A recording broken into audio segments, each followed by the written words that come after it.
Michael Halbert, the joint manager of Kinvara, you're very welcome. You're no doubt looking forward to the intermediate final, Michael. Yeah, hello, Sean. Yeah, looking forward to it now. The year wasn't long coming around. We didn't think we'd be getting this far, but we take every day as it comes, and we're here now, so we're really looking forward to it. And just on that, you're joint manager with Anthony. Tell us a bit about the backroom team. We have Mike Cummins as coach from Gart, a good guy. We have Kieran Burke, Garrett Burden, Cormac Keane, Damien Mitchell, Colin Burke and Shane Corcoran. So they're all good lads, and they all bring their own input into what's going on. And Anthony's giant manager, he's very good. He stays in the background. He doesn't do the PR stuff, but we'll get over that. You get the media duties. Tell us a bit about it. Great to see Michael Cummins. I mean, himself a great hurler with Gart, a championship winner. Great to see a younger coach like that coming into the game as well, isn't it?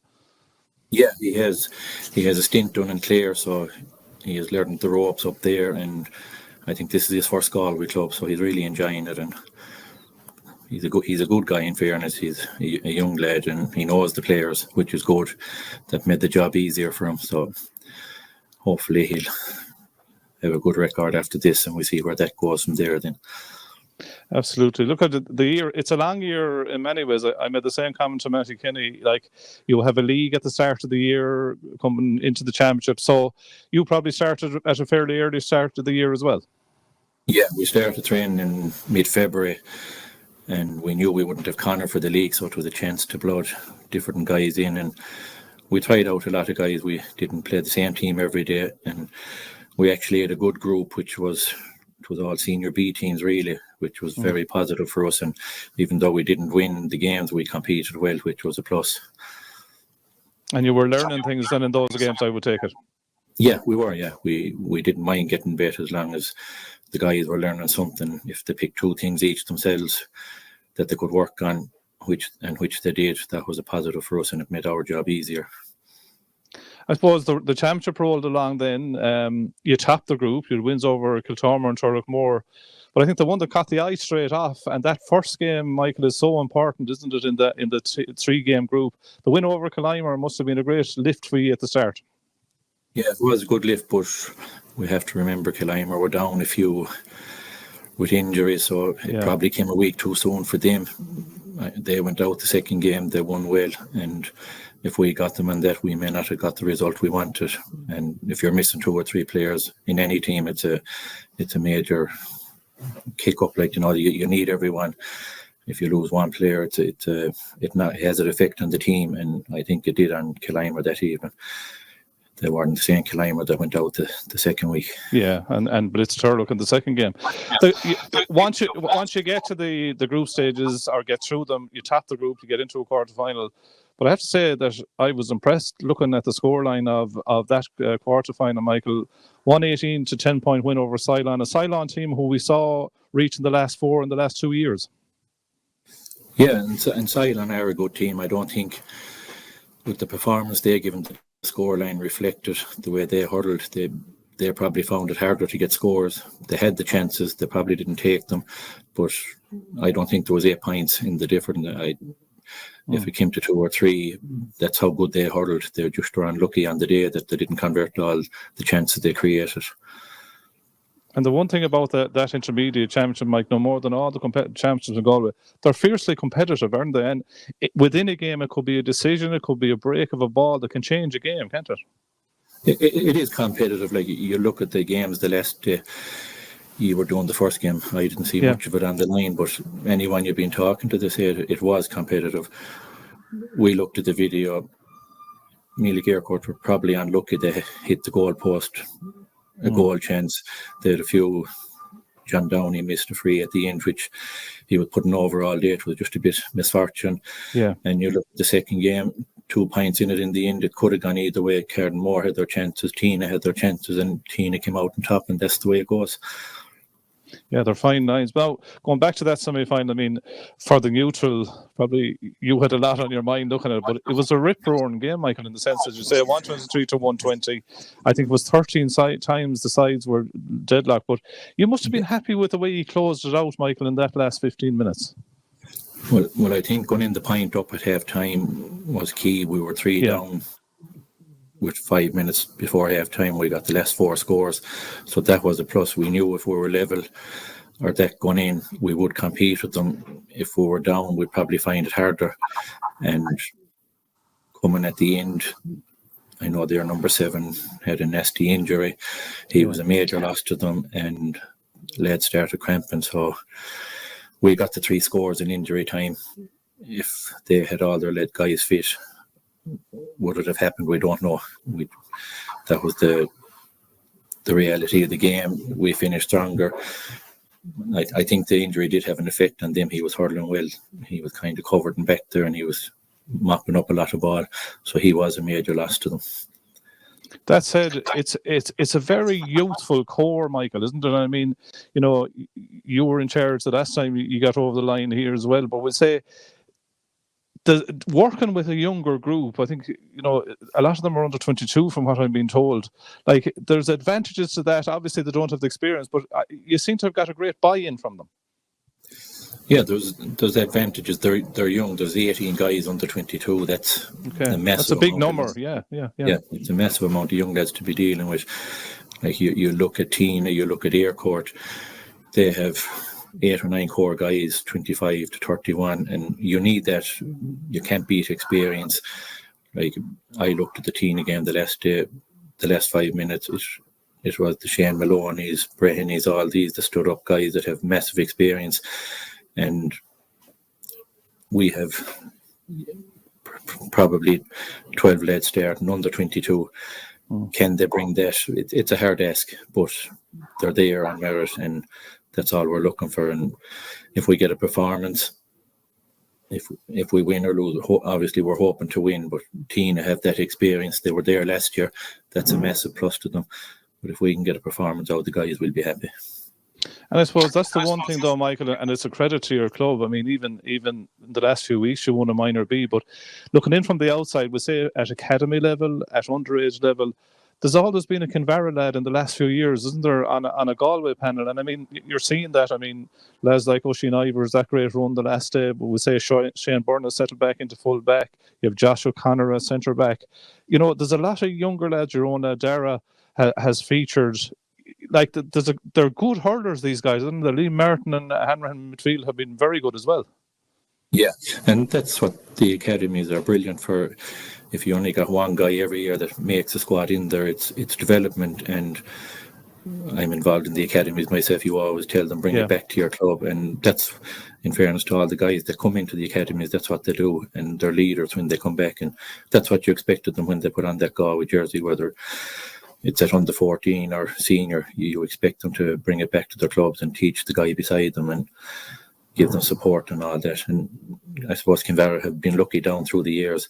They always had guys on the academies, which is a big plus. Like, you talked there about James Downey, who had a huge semi-final for Aircourt, but there's a guy in your first 15 as well that I think most clubs in the country would love to have. That is Conor Whelan.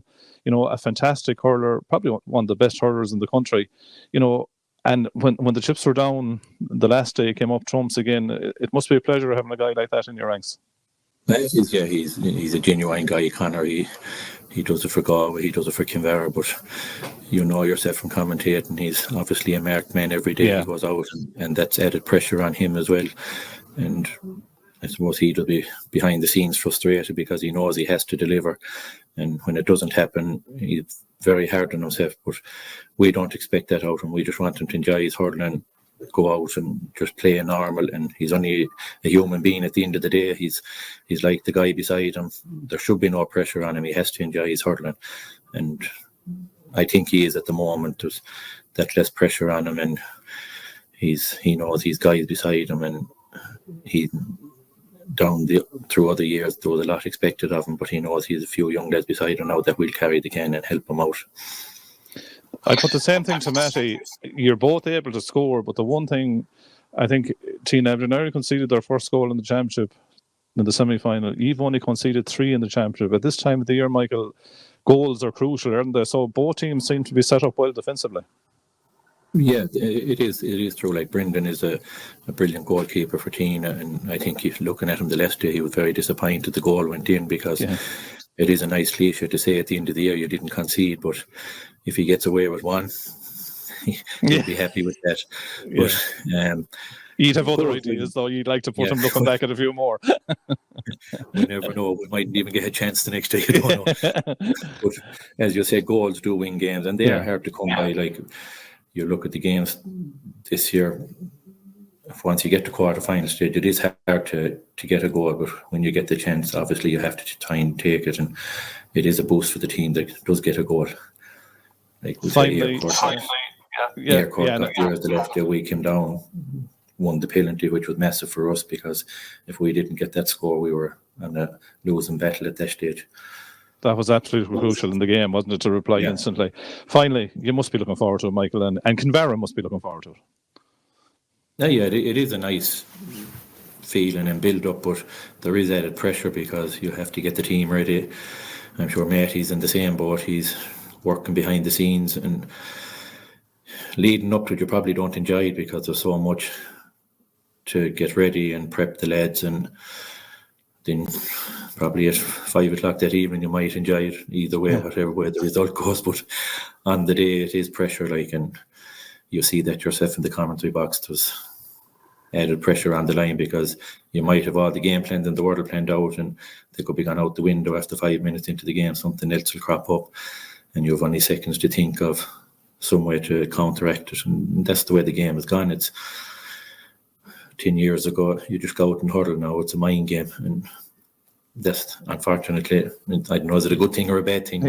But you have to be very alert on the line and spot these things as quick as you can. Well, certainly, look, as we said to Matty, we wish both teams the best of luck. We'll wish you, as the media part of the duo, Anthony and yourself, the best wishes, as well as Tynagh Duniry. Looking forward, from a neutral viewpoint, we're looking forward to a great final, and we hope it goes well for both teams. Thanks for joining us, Michael. Right. Thanks a million, Sean. Thanks a million. The manager of Tynagh Duniry, you're looking forward to the intermediate final, I'd say, Matty. Yeah, on next Sunday now. So it is. You're waiting for the knockout championships, Sean, kind of all year, and then when you're in the middle of it, it comes very fast. And the last few weeks have flown by, and looking forward to Sunday now. Talk to us a little bit about the early part of the year, Matty, in the sense that the league starts that little bit earlier and is probably a bit divorced from the championship, really, but you have to get up and running for that league to get competitive, I would assume. Obviously, like all teams, all young players, to be in the gym over the winter months. So we started back in March, with a view to get ready for the league, because the league kicked off in that first week of April. And while you wouldn't be taking the league overly seriously, they're good games to get, and but you got to prepare guys for it, otherwise you'd run the risk of injuries.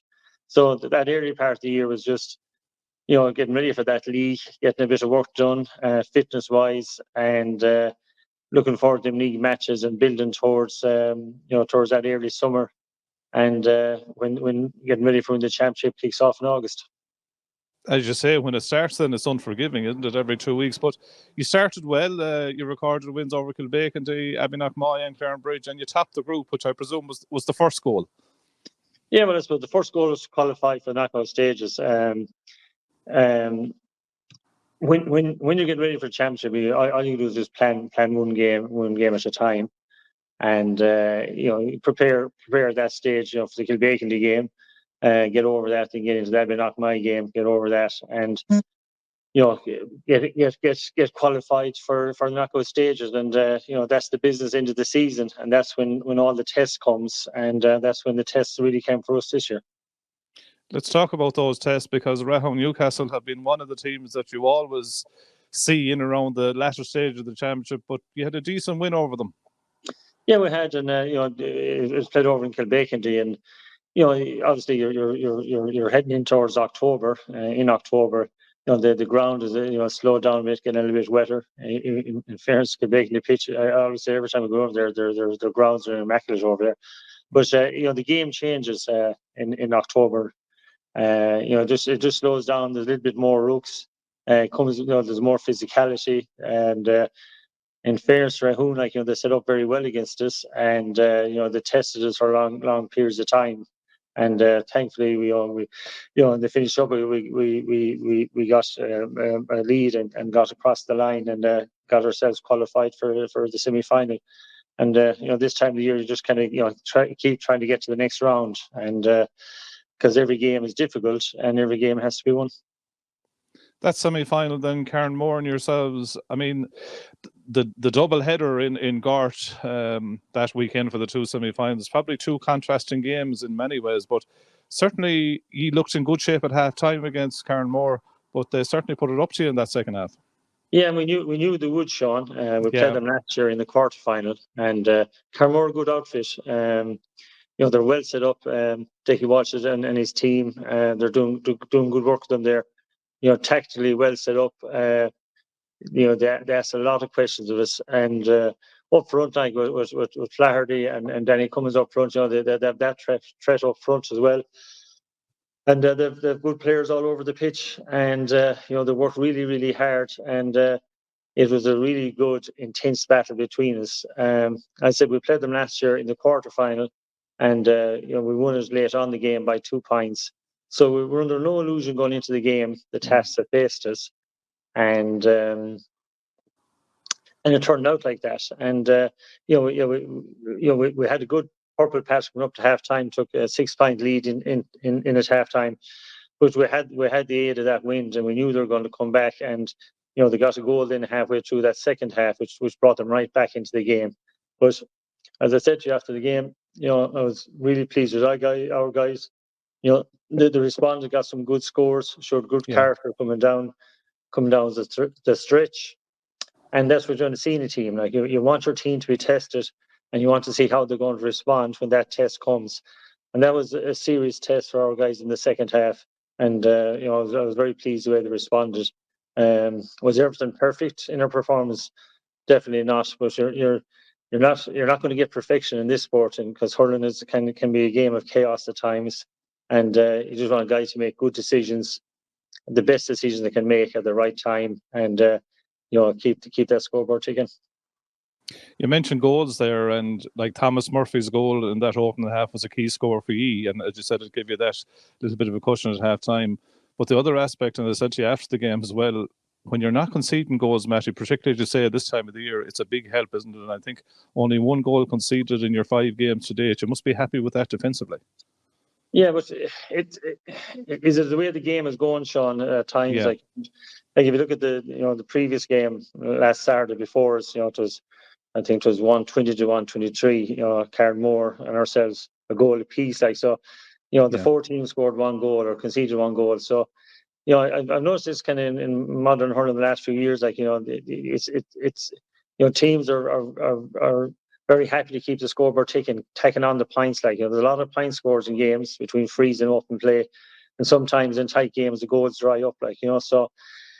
There are big scores in games, but they're sometimes they don't come as regularly as you'd like or you'd expect. I suppose going into a final, the big thing is that you're in the final. Obviously, you were there last year, but you're taking on a team that's very youthful in many ways, Matty, isn't it? But while many observers probably may not have been tipping Kinvara to get to the final, I don't think it's a great surprise either, particularly when you throw the likes of Conor Whelan into the mix. They have a serious squad, haven't they? Yeah, and look at honestly, there's a lot of good work being done over there. They're, I've looked at them. They're young, they're pacey. They play a lovely brand of attacking hurling. They've good players all over the field that's comfortable on the ball and use the ball well. And they're putting up really big scores. And you're right, their talisman Conor Whelan. It's no secret. Like he's the one of the top forwards in Ireland over the last 6-7 years. Like he gives them leadership. And as well as being now standing for himself. Like he's looking at him like he brings other guys into the game, and he's a good leader and a good focal point for them. And they played very well this year. They're unbeaten. They're showing really good form, and look at acutely aware of the test that faces in the final on Sunday. Finally, and a clean bill of health, or how are you? There's probably always knocks and various doubts going into these games anyway. Yeah, the game the last day was physical, so we picked up a number of knocks. It was obviously you might have seen there the last day Colin Markham was there on the sideline in a sling. So Colin got a shoulder operation there 10 days ago, so he's out for the rest of the season. But all the other guys, look at, they're on the physio tables or they're getting a bits of treatment, but knocks and bruises. But we'll get them all taped up and bandaged up and get them ready for Sunday. Everyone will be making themselves available, I'm sure, Sean, for selection. It's everyone wants to be part of it and everyone wants to be involved. So nothing too major, thankfully. And I suppose that is, to wrap it up, I mean, we lose track of, obviously you were caught up in the game, the players are caught up in the game, but for the area, for your home club, Tynagh, Abbey, Duniry, these are the days that the supporters really can relish as well, aren't they? It's a big day for the community, isn't it? It's a huge day for the community, and I keep saying it, when out here in Tynagh, out here in East Galway, hurling is so important to the community. In fact, it's probably the glue that keeps the rural communities out in a lot of rural areas, and especially in East Galway. It's the glue that keeps the community together.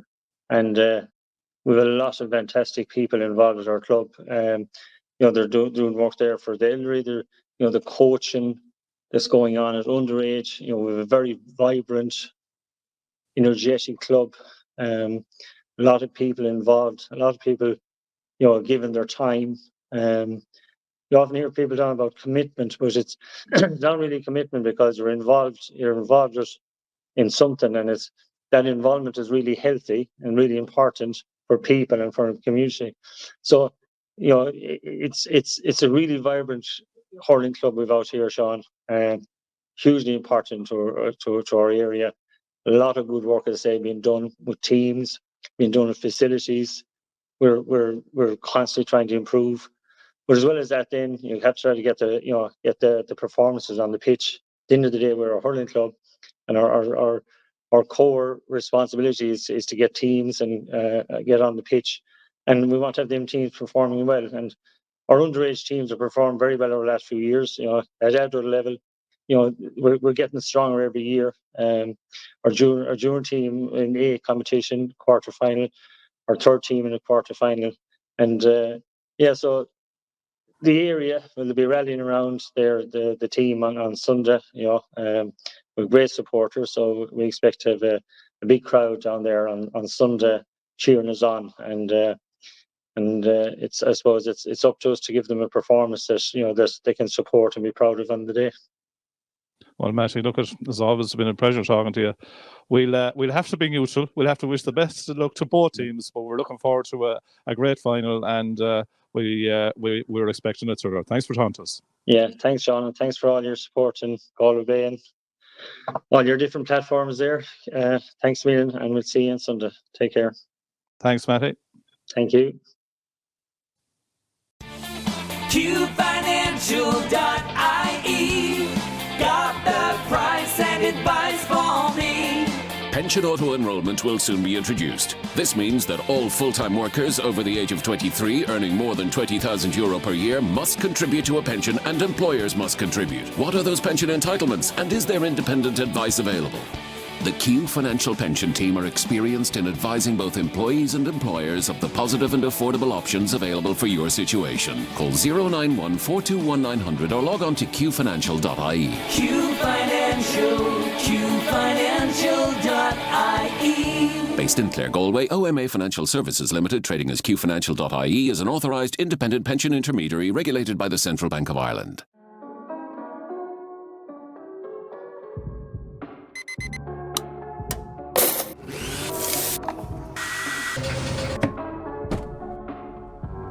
We redefine your relationship with energy, save you money, and get you on the path to a cleaner, greener future. JFW Renewables, your nationwide solar energy specialists. Call us today for a greener tomorrow.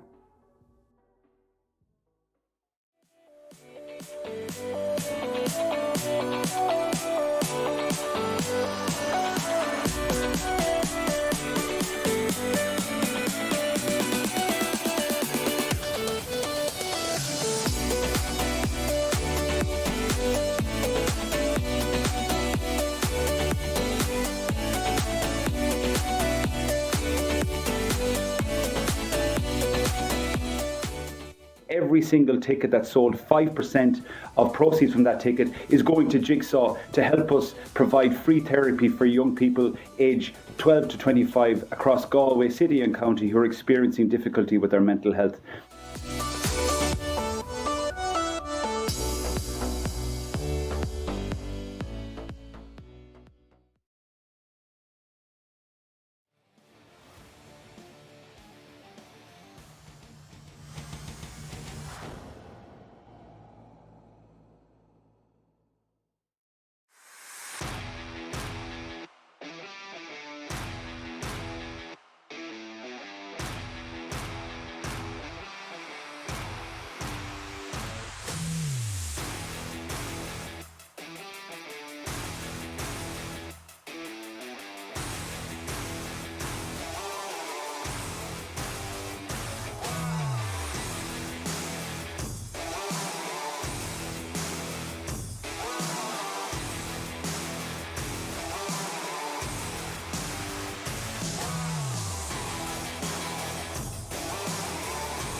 Duniry taking on Kinvara in the final for 2024. It plans to be an intriguing game, and the teams that are going through their warm-ups in Cyril Farrell right out here in front of us. Nice crowd in the Kenny Park, and that's right. Lovely day for hurling, and we're looking ahead to a big game. Looking forward to a great game.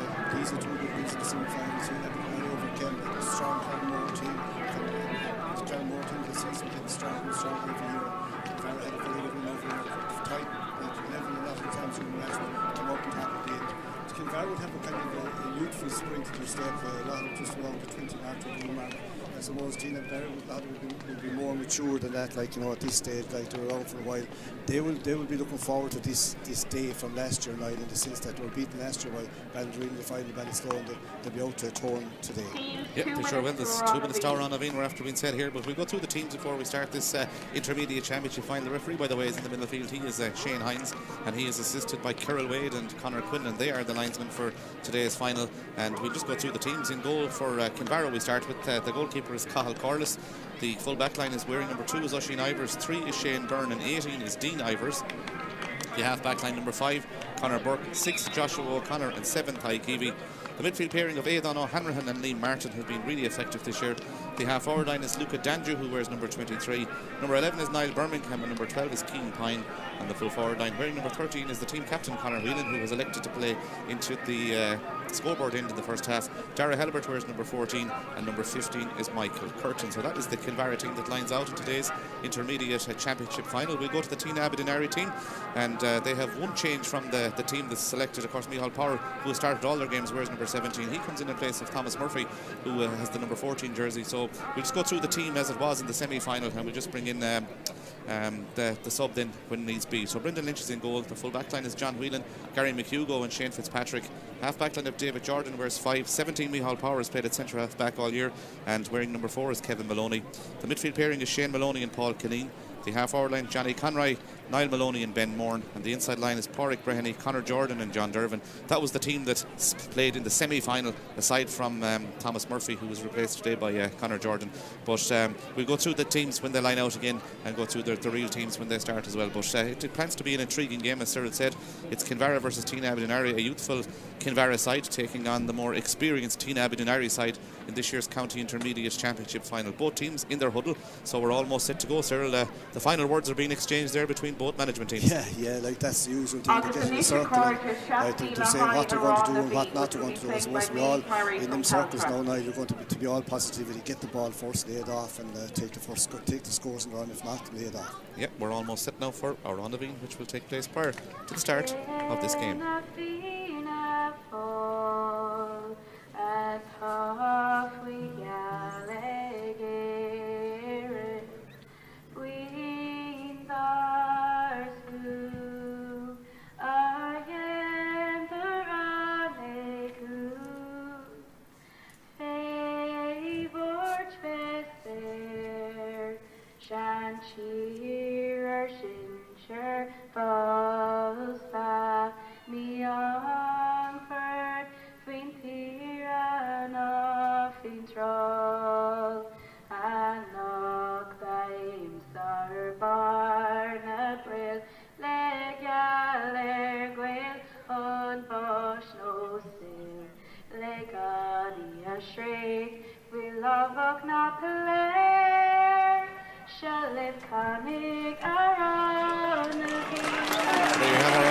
Prior to the start of the County Intermediate Championship final, the teams are getting into their positions, and we're almost set to go here. The prize is huge, of course. The winners will be in the Senior B Championship for next year, and for the losers, unfortunately, it'll be intermediate hurling again. So there's a lot at stake here, sir. Yeah, a lot at stake. I suppose in the line-outs will be interesting. I suppose straight away we're going to see who's going to pick up Conor Whelan, because as we know, like some of the games we see, he's been double marked, and like, you know, he usually starts inside the full forward. It'll be interesting, you know, we'll see where I see today. Yeah, he's actually starting in the half forward line today. You see Liam Martin has gone straight into the middle of the field as well, so a couple of changes on both sides there. Johnny Conroy goes into the edge of the square for Tynagh Abbey Duniry as well, so there's a whole plethora of changes in these teams as we look out onto the field here in Kenny Park in Athenry. So we'll see what happens. The referee Shane Hines throws in the ball. The County Intermediate Championship final is underway here in Kenny Park in Athenry, and we are on FM and Galway FM as well, as the first free is it of the day. I think there was just a battle for possession. I think it's a throw in the middle of the field again, and the ball is thrown in by Shane Hines for the second time today, and there's a battle for possession out around there. Kinvara win the first possession. Aidan O'Hanrahan is the man in possession. He's surrounded by a number of Tynagh Duniry players, putting him under serious pressure there. He's adjudged to have been fouled there by a combination of Micheál Power and Niall Maloney, and it's going to be a free, and Lee Martin will take it. He just went into, I said, the full forward line for the start of the game. He's out now around the middle of the field, and we see that Johnny Conroy is also coming out now as well. So Johnny usually plays centre forward. He's a good hurler. Really got tuned in this year. He looks in great shape, fine hurling. Johnny has plenty of hurling done, but there's plenty of hurling in him. Yeah, as Lee Martin gets ready to take the free for Kinvara. Lee Martin lifts, bends and strikes, and he launches it in towards the goal. That's gone high by Lee Martin, but this one has gone to the wrong side of the post. It's the first wide of the county intermediate final for 2024. As the goalkeeper for Tynagh Abbey Duniry, that is Brendan Lynch, gets ready to take the puck out. He goes out to this side of the field. He looks for Kevin Maloney. Maloney is in possession, and Maloney launches the ball inside towards Pádraig Breheny. He's out in the half-hour line. Pádraig Breheny tries to win it. He pulls in the ball first time, and he gets the ball inside, but Conor Burke should be there for Kinvara. He tries to go down on the ball. Conor Burke under serious pressure, very near the sideline, but has the ball in his hand. He tries to hand pass it. So he threw it there. He did throw it, and that's going to be a free, and the free in is to Tynagh Abbey Duniry. Conor Burke put under a lot of pressure there. That results in a free for Shane Maloney. A difficult enough position, but good pressure by the Tynagh Abbey Duniry men. Yeah, it's a hard one. This guy is good, and he's a top free taker. Has been from his underage years. Remember coming on in a minor final in Croke Park, Niall, and he had a nearly impossible angle for you to take as to win it or equalise at the time, and he potted it over for the seniors actually. But he's a top player, probably freezing all. He's probably the Tynagh Abbey Duniry's top scorer. It'll be interesting, can he tap this over? It's a hard angle. He's out on the side and about 25-6 yards out, but knowing him, he's well capable of getting it. Yeah, he sure is a man who indeed captained Galway to an All-Ireland minor success as he gets ready to take this free for his side.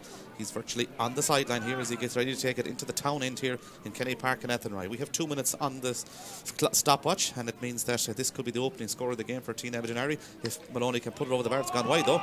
So both free takers have had a wide apiece in the early stages, and I suppose a bit of nerves out there, Cyril, as well. Yeah, it's even, Stephen. It's a big prize, you come up to senior B. It's hard to get up, right, as you go down. Wheeling is all over the shop here, switching from left to right to centre. So Tynagh Abbey Duniry, and I think it's David Jordan seems to be picking him up. David Jordan is picking him up, and we also saw that John Dervin went back underneath the puck out as well, just in case that it came towards Conor Whelan. It didn't. It went to the other side of the field as players tried to win it out there. It's just teams try to settle themselves into it. It's Conor Whelan who has it on the 65-metre line on the far side of the field. Plays the ball up to Dara Helibert. Helibert is in possession now for Kinvara. He's gone back the field. Is he fouled? He is fouled, and that's going to be a free, and a free for Kinvara. And will it be Lee Martin or Dara Helibert who will take the free for them? The early stage of this game, Lee Martin took the first one. I think Dara Helibert is going to take the second one, and Conor Quinlan is the linesman over on the far side of the field as he gets ready to take this free for his side over there. It's important now for Kinvara to get this one. Okay, it's a long way up, but it's still scoreable. And these top free takers should be scoring these ones. Helibert has been good all year. I see players from Kinvara looking to see who they're going to pick up. I presume they've been given a man-marking job on certain players, Sean, as you're looking out here. There's players running all over the field looking for the guy they should be on. It's like a chessboard the first 2 minutes, just everyone is picking up, but it seems as if Conor Whelan is certainly one of the major sources of attention for Kinvara, and even on the puck outs, as you said, where one of the forwards came back to pick up. Yeah, David Jordan is the man who is entrusted with going on him initially anyway, as Dara Helibert takes this free now for his side.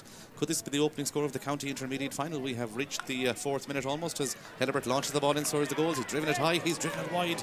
But that's 3 wide so far. They've all come from the place ball. Yeah, it's all, even when he kind of rose it like again, he had to chase him. He hit it very, very high. That's 3 wides, two for Kinvara and 1 for Tynagh. Brendan Lynch pucks the ball out to this side of the field again. The second time he's picked out Kevin Maloney. Maloney soloing forward now, trying to get away from Lee Martin. Maloney off the left hand side gets the ball inside. A lovely turn there by the Kinvara or the Tynagh Abbey Duniry man Conor Jordan, trying to get away from him, and he can't do so. The ball is eventually picked up by Dean Ivers, bursting out of defence. Dean Ivers hand passes the ball forward. It should be Shane Maloney's ball though. It is Shane Maloney's ball. He goes back the field to Maloney again. Kevin Maloney has had a good game so far, and Kevin Maloney has got a lot of the action. He launched that ball high in towards the goals, but again it's gone wide. 2 wides apiece in the early stages of this intermediate final. A lot of nerves now, like we're going up nearly 4 minutes or no score yet. Plenty of chance with no one to score. Here from Kinvara.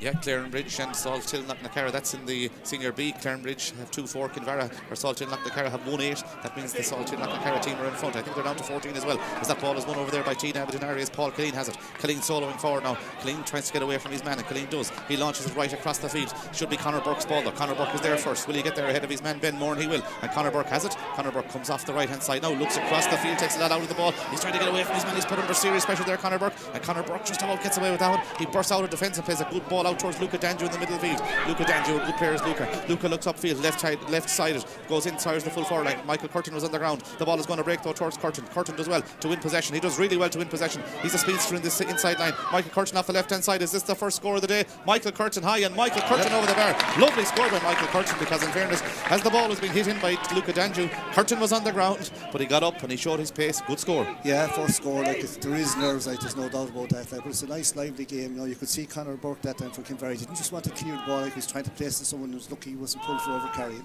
Yeah, a point to no score. Sean, your early thoughts? Yeah, I think both teams just need a score to settle them, don't they? I mean, 3 frees missed by 3 different free takers is interesting. Yeah, it sure is. Johnny Conroy, the giant captain, picks it up for Tynagh Duniry. He was the source of 3 points the last day. He's put it between the posts. Johnny Conroy over the bar, and in fairness to Johnny Conroy, he's had a fine campaign. He came up trumps with scores when they needed the last day out as well. Good score by Johnny Conroy. Yeah, he's having a great campaign this year. I think he's fitter than ever he was. He's joint captain as well, seems to be suiting well, and even Paul Kidding out there, like, got a bad fracture to hand and still played the last day. Up goes Conor Whelan, brilliantly taken out of there by Whelan. Off to Aidan O'Hanrahan. This will be a good score if it goes over the bar. Aidan O'Hanrahan goes for the score. He's put it between the posts, made by Conor Whelan from the puck out. He caught it over the head of David Jordan, laid it off to Hanrahan over the bar. Good score. Great catch by Whelan up in the air and like laid it off straight away, did the right thing over the bar. Nice. Now we're starting to get a feel. It's beginning to open up a bit now. Yeah, all of a sudden we've had 3 quick points from play. The ball goes down the field. Michal Power takes it out in the middle of the air.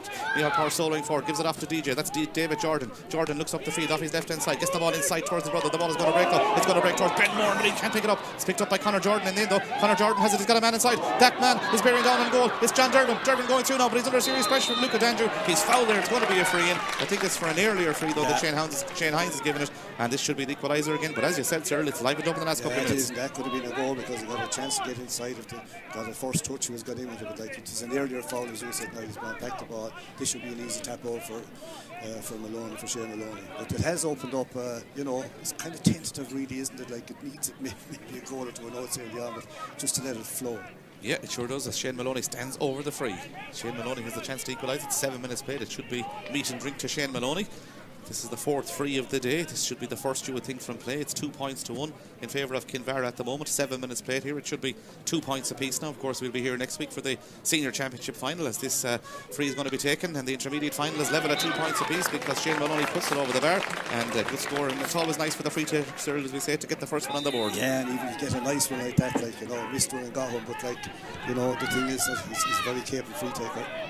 Yeah, here comes the puck out. It goes out to this side of the field.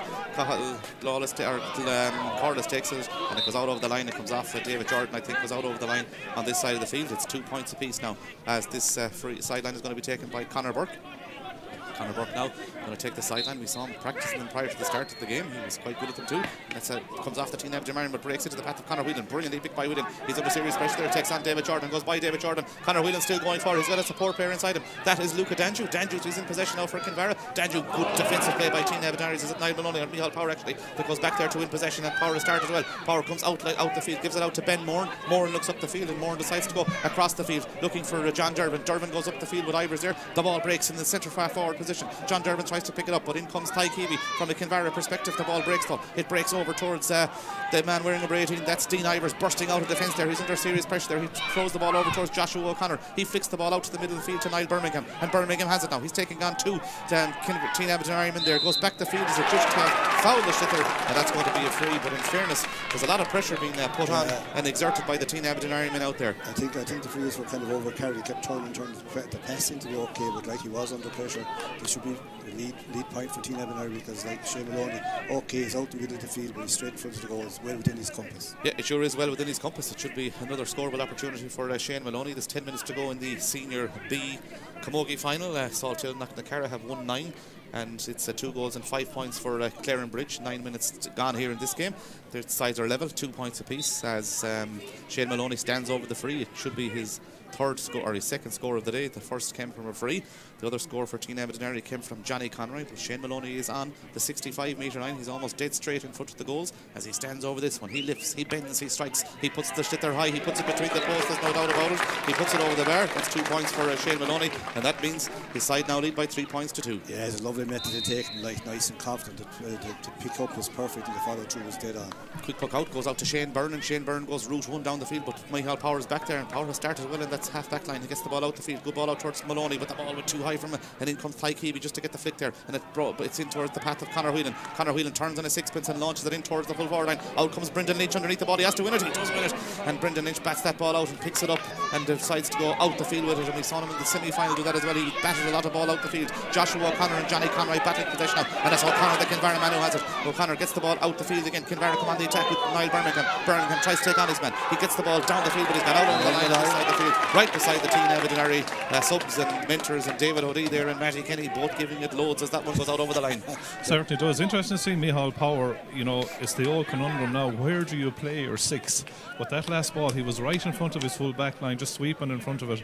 It'll be interesting to see if he stays in that position. Whelan seems to be operating mainly in the half-hour line, but even right now, as before the line ball is taken, Micheál Power just sitting in front of his full back line. Yeah, he's playing well, sir, isn't he? Yeah, he's good. Got injured last year, pulled the hamstring playing. Good fella, great line ball here. Super line ball by Shane Maloney over to the far side of the field. He's looking for Pádraig Breheny. The ball is going to break into the path of Shane Byrne, who was on the team that won it in 2019 for Kinvara. Shane Byrne looks up the field. Shane Byrne launches out towards the middle field. It should be Johnny Conroy's ball. It's taken by Conroy. Wearing number 8, playing in the half-hour line. Johnny Conroy gets the ball off and to Niall Maloney. Maloney going forward. Now Maloney dodges inside his man. He's a drift up over carry the ball. And in fairness to Shane Hines, he's been very consistent on the throwing and the running and so on. So it's going to be a free out. He's on the ball, just over carried. Like he's been very kind of fair. Really, both sides have been pulled for over carrying. It's a long way out this time, but Kinvara will have a go at it. Yeah, 11 minutes gone. It's Joshua O'Connor who's taken it, the third Kinvara man to take a free, but he's back within his own half back line as he takes this. Will there be a runner? I see Conor Whelan has been picked up by David Jordan and Micheál Power now at the edge of the square as Joshua O'Connor launches it in towards the goals. It's a dangerous ball high in there. Up goes the goalkeeper and taken out of the air confidently by Brendan Lynch. He's got a support player. That support player is Shane Maloney. He drills the ball into Maloney's path and Maloney goes over to the far side of the field, tries to get the ball past Joshua O'Connor. Will O'Connor get there? He will get there. Joshua O'Connor goes down on the ball and Joshua O'Connor is soloing forward now. He's got a support player in Tynagh. He doesn't see him, but he launches the ball inside towards Michael Curtin, who got the opening score of the day. Curtin is under serious pressure over there from John Whelan as players from both sides try to battle for possession over on the far side of the field. It's 3 points to 2. It's going to break. It's going to break towards Paul Killeen. Killeen has it. He hand passed the ball across the field towards Micheál Power again, and Power is soloing out from the centre half back position. Micheál Power coming out the field. He goes route 1 inside towards Pádraig Breheny. Breheny lets the ball bounce off his hurl and he gets it into his hand at the second attempt off his left hand side. He goes for a score. Pádraig Breheny high and Pádraig Breheny over the bar. Great score by Pádraig Breheny. And in fairness to Tynagh Duniry, they're big players. Micheál Power, Shane Maloney, Pádraig Breheny, Johnny Conroy, they're all in the game. Yeah, they are. Yeah, they're the more experienced guys and they are standing up. Like Power's having a fine game so far, centre back, but he's on his own, but he's reading it well. The ball goes long down the field. It's batted by David Jordan out towards Aidan O'Hanlon, and O'Hanlon has it now. He plays it off to Kinvara's Conor Whelan. It should be a score for Conor Whelan. Conor Whelan puts it high. He's put it wide. Would you believe it? That's 3 wides for Kinvara.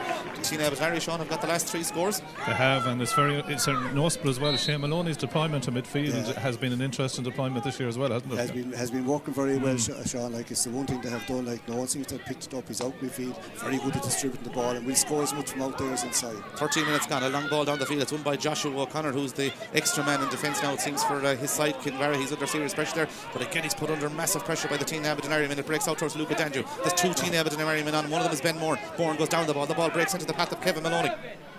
Maloney gets it inside towards Pádraig Breheny. Pádraig Breheny, will he go over the shoulder with what he wants? It's sprayed right across the field. Good ball, beautiful touch in there by John Durbin. Durbin takes on his man. Durbin is fouled by Shane Byrne there. He's on an advantage. He's going for a score. It'll be a great score if he puts it over the bar. And John Durbin has put it over the bar. But sir, it's his first touch. Was absolutely exemplary. Brought it down, took it into his hand, puts it over the bar. Great score by John Durbin. It was the ball by Pádraig Breheny across again. Breheny very unselfish, like he was thinking of taking a shot, didn't know him, he wouldn't take it. He tapped it over to a man in their position. And all of a sudden they've stretched into a 5 points to 2 lead. Yeah, they've got the last 4 scores, and I suppose at this stage Kinvara probably need a score. The ball breaks in the middle field. Luca Danju tries to pick it up. He's under serious pressure. Shane Maloney's out there for his side trying to win it. Niall Maloney is also there, and it's picked up by Conor Whelan though. Conor Whelan on the 65 metre line takes on David Jordan. He goes past David Jordan. He's got Tynagh outside him. He's going to go for the score himself, but he's half up by DJ. The ball breaks into the path of Micheál Power. His first touch shuts him down. It's picked up. There's no one in the goals. Curtin over the shoulders. It's gone over the bar. Would you believe it? Brendan Lynch came out with that along with the full back. It broke to, I think Tynagh Duniry man missed the pickup. It broke to Michael Curtin, and Curtin has just scooped it just over the bar. It's 5 points to 3. It could have gone anywhere. Could win the net. No goalie, no corner back. All cut out. Was lucky escape for Tynagh Duniry there. Sure was. 5 points to 3. Kevin Maloney again was the out ball from the puck out. It's picked up by Paul Killeen. Paul Killeen is in possession off the left hand side. Goes right across the field. The ball is going to break. Who's it going to break towards? Conor Jordan has it. Conor Jordan now in possession for Tynagh Duniry. Takes on his man. He goes past Joshua O'Connor. He's foul going, and this is going to be a free in and a chance here to establish that 6 points to 3 lead again. But it could have been a goal, Cyril, as you said at the other end. Yeah, that's for sure. Yeah, they lobbed it. Curtin did everything right. He just lobbed it over the crossbar instead of into net. It was a kind of a lucky escape for Tynagh, but they're going to tap over here again. It's noticeable when the ball goes inside to the full forward line for Tynagh, like Pádraig Braheny, John Dervin, these boys in there, Maloney, they're good in there, they're dangerous. Jordan's going in and out.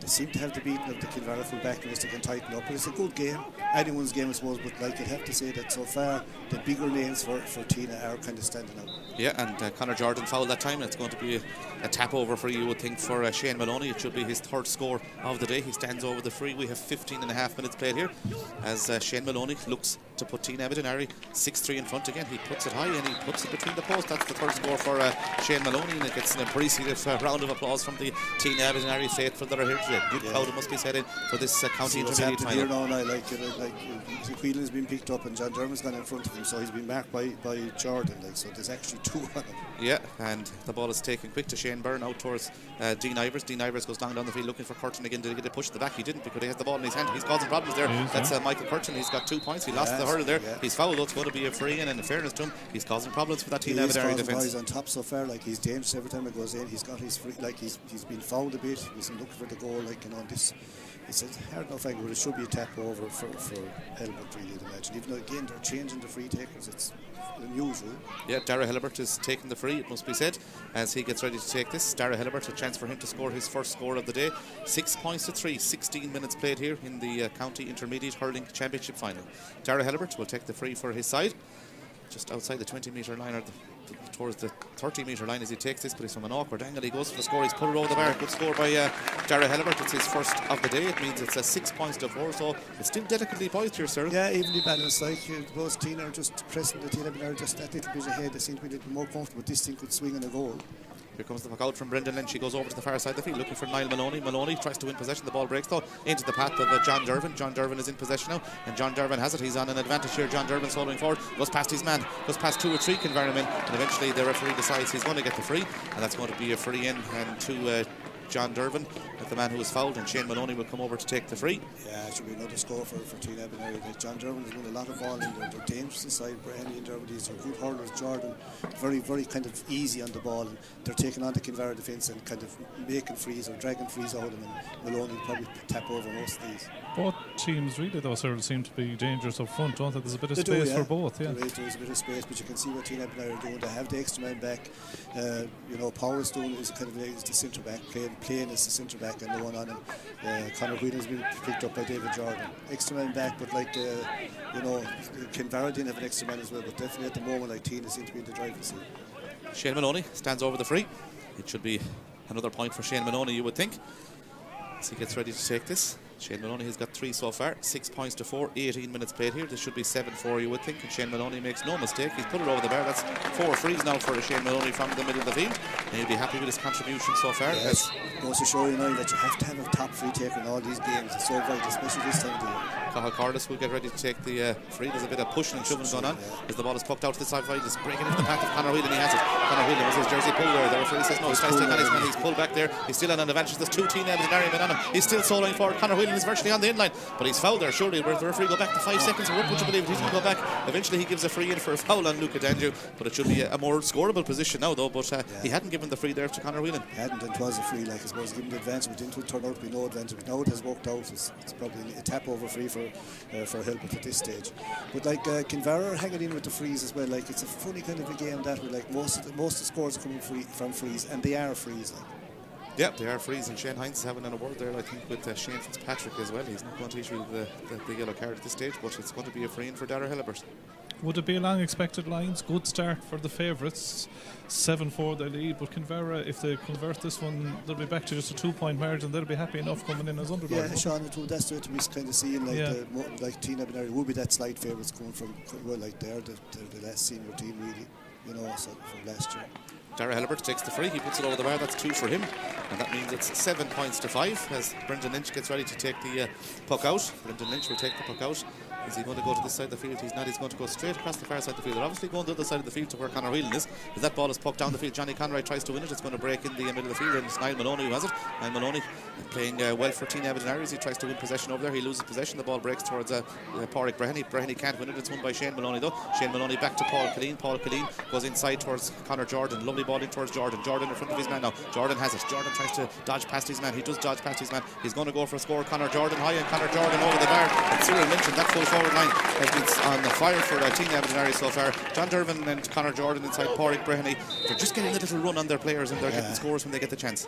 They're getting to run the whole time. They are very, very dangerous, and if they don't score, they're getting fouled. Like, you know, that's they happen too often. But like, still, anyone's getting this high run. Corliss takes the puck out. He looks for Whelan on this side of the field. He's caught it again over to Tynagh Duniry men. Don't know how he caught it, but he launches it inside towards the full forward line. Brilliantly taken there by Keane Pine. He got the first score of the semi-final. Tries to take on his man. Hand passes the ball forward to Dara Helibert. This is a point for play by Dara Helibert. It's gone high. They're not quite sure whether it's gone inside the post or outside the post. They decided it's gone to the wrong side of the post. That's 4 wides. But again, Conor Whelan catching the ball out of the air. He's been the out ball so many times, Cyril, for Kinvara. Great catch again. That was one that should have been scored. It was a great catch and a great shot. Like, you know, the person went to a shoe where Puck out is taken again, and it's that man Kevin Maloney who takes the puck out. He goes in tight through the full forward line, but Joshua O'Connor is back there for Kinvara. Tries to get past his man. He hand passes the ball back the field to Niall Birmingham. Niall Birmingham back to Tynagh, and he's blocked down there. The ball is going to break into the path of Johnny Conroy. He's warming up for a shot. He's warming up for a score. Johnny Conroy makes no mistake. That's 2 points for Johnny Conroy. Good score from play by Johnny Conroy. Great pressure again by Tynagh Duniry. It's 9 points to 5. Yeah, great score, but like great score by Conor. It was one that the Kinvara Ninjas on field that should have been cleared. They made 3 hand passes to get a shot clear and still blocked down.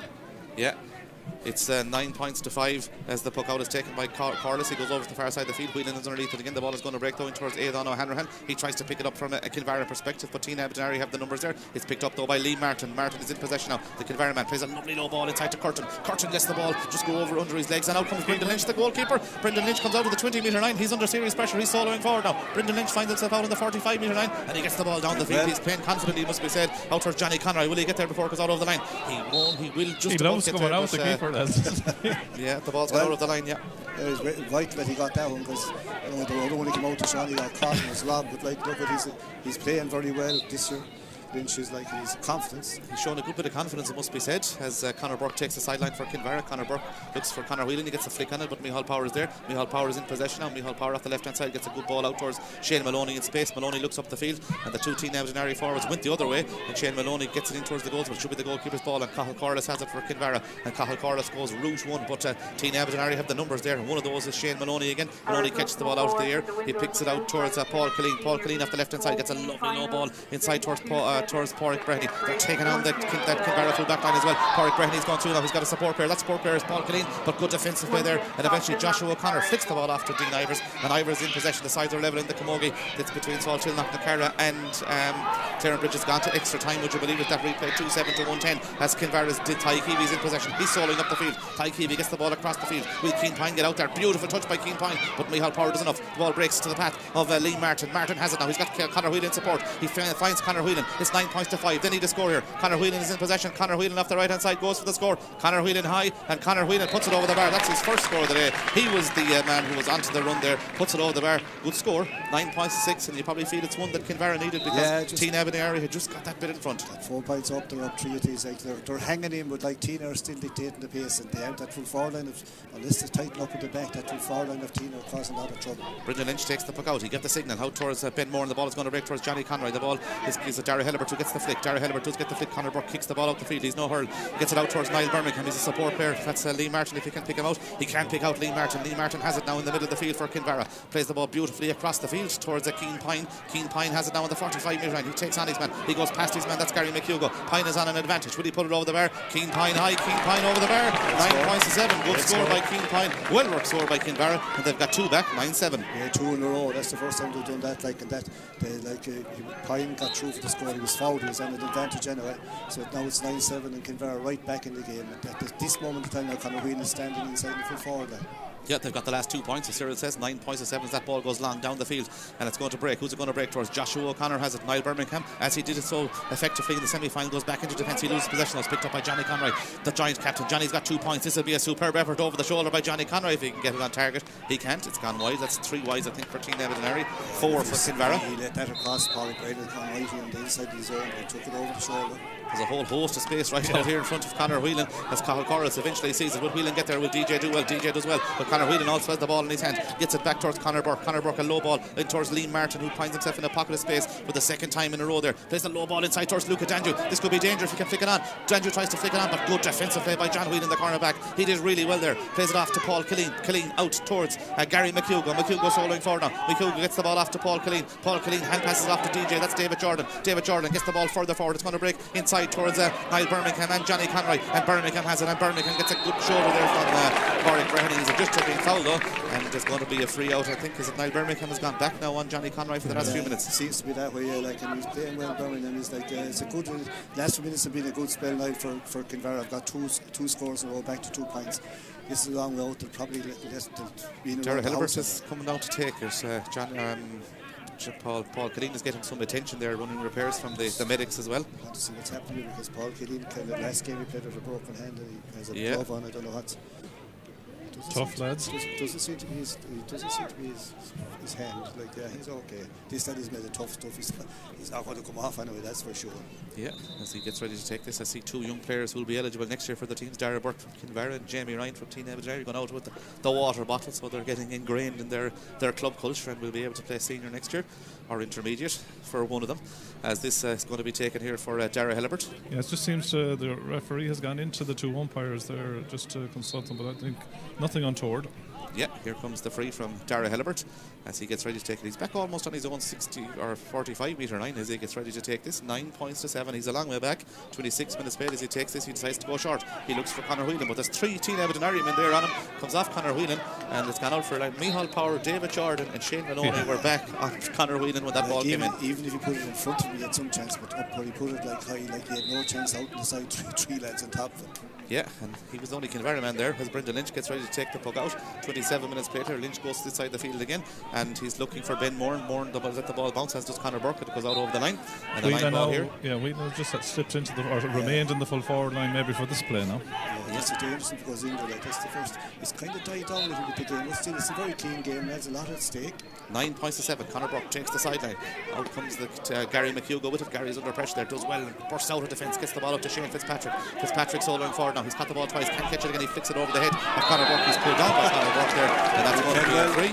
They went for a free there, got his free. Got his free, yeah, and he deserved it because Conor Burke, in fairness, just pulled him back. I don't think Conor realised that he'd lost the ball at that stage, but it's going to be a free. Well played by Shane Fitzpatrick, and a possible scoring opportunity here for Shane Maloney. He's nearly on the sideline as Dick is ready to take this. Carol Wade, the linesman, of course, 2015 he won a county senior championship medal with Sarsfields. That day went to a replay. He played here in the drawn game as Shane Maloney gets ready to take the free. Yeah, Carol Wade was a great player these days, both for Sarsfields and Galway. Quite good forward, very natural, very good. They get the frees as well. This, like, even though it's a hard free, it's out there deciding 50 yards out of that, but this, well within his compass, this fella is a top free taker. 28 minutes played. It's 9 points to 7. The last score for Tynagh Duniry came in the 21st minute. They've had 7 scoreless minutes as Shane Maloney stands over the free. He's already pointed 4 frees so far. Is this point number 5 from the frees? It's a great ball by Maloney. It's batted out with the goalkeeper. It's a dangerous ball. It's in the net. Is it not? It's caught with the goalkeeper, Cathal Corals. He batted it out there. Paul Warwick Breheny was quite close to it, and he gets it away towards Shane Byrne. Byrne's holding forward now. Byrne is half hooked, but he gets the ball out towards the middle of the field, and out comes the man wearing number 18. That is Oisin Ivers, or Dean Ivers, I should say. The Ivers brothers playing for Kinvara. Liam Martin has it. Liam Martin goes across the field towards Tynagh. Tynagh looks up the field, gets a ball inside towards the full forward line, but Micheál Power is back there, and Power is in the master there. As he come away there, he's fouled. It's going to be a free out, and Paul Killeen is eager to get on with it quickly. It's a wonder, lads, that the Kinvara Winters onto the half back line, and when they're letting up the ball, they won't place. They don't want to hit us down the middle because Power's back there on his own. They should be spraying up the sides, at least going way out the side, because that way it makes it very hard for Micheál Power to cover, but going up the centre, dead onto him. It's a fast free, it's a walk free that's here.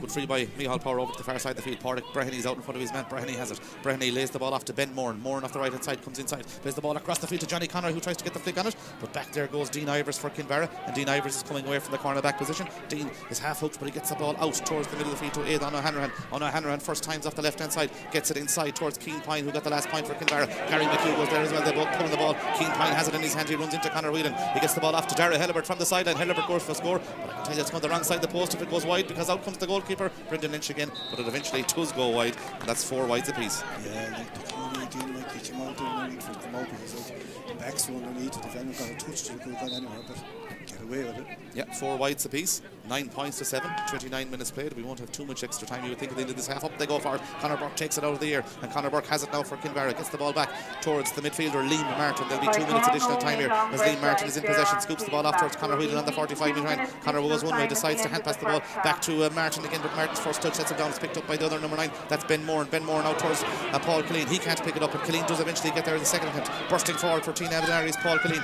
Plays it inside towards Conor Jordan, who's made the run out from the corner forward position. Conor Jordan was under pressure there from Ivers, and Ivers has the ball. Or this Shane Byrne who's come out with it. He's playing well. Shane Byrne is on the ground. He's looking for free. He's not going to get it from Shane Hines, the referee. He's going to break towards Joshua O'Connor. O'Connor tries to win it. O'Connor's bursting out of defence. He's under serious pressure there. He's fouled coming out of defence, and himself and Conor Jordan just hit each other a couple of shoulders there as well as Joshua O'Connor comes out of defence there. Good play by the Kinvara men there. Good play, yeah, and Kinvara would feel that they should have got a free before that, but they're kind of pumping up in the air here after getting that free. Be interesting to see what they're going to do here now, because the last time they made they messed up a free like this, so the one thing you don't want to do is to put it wide.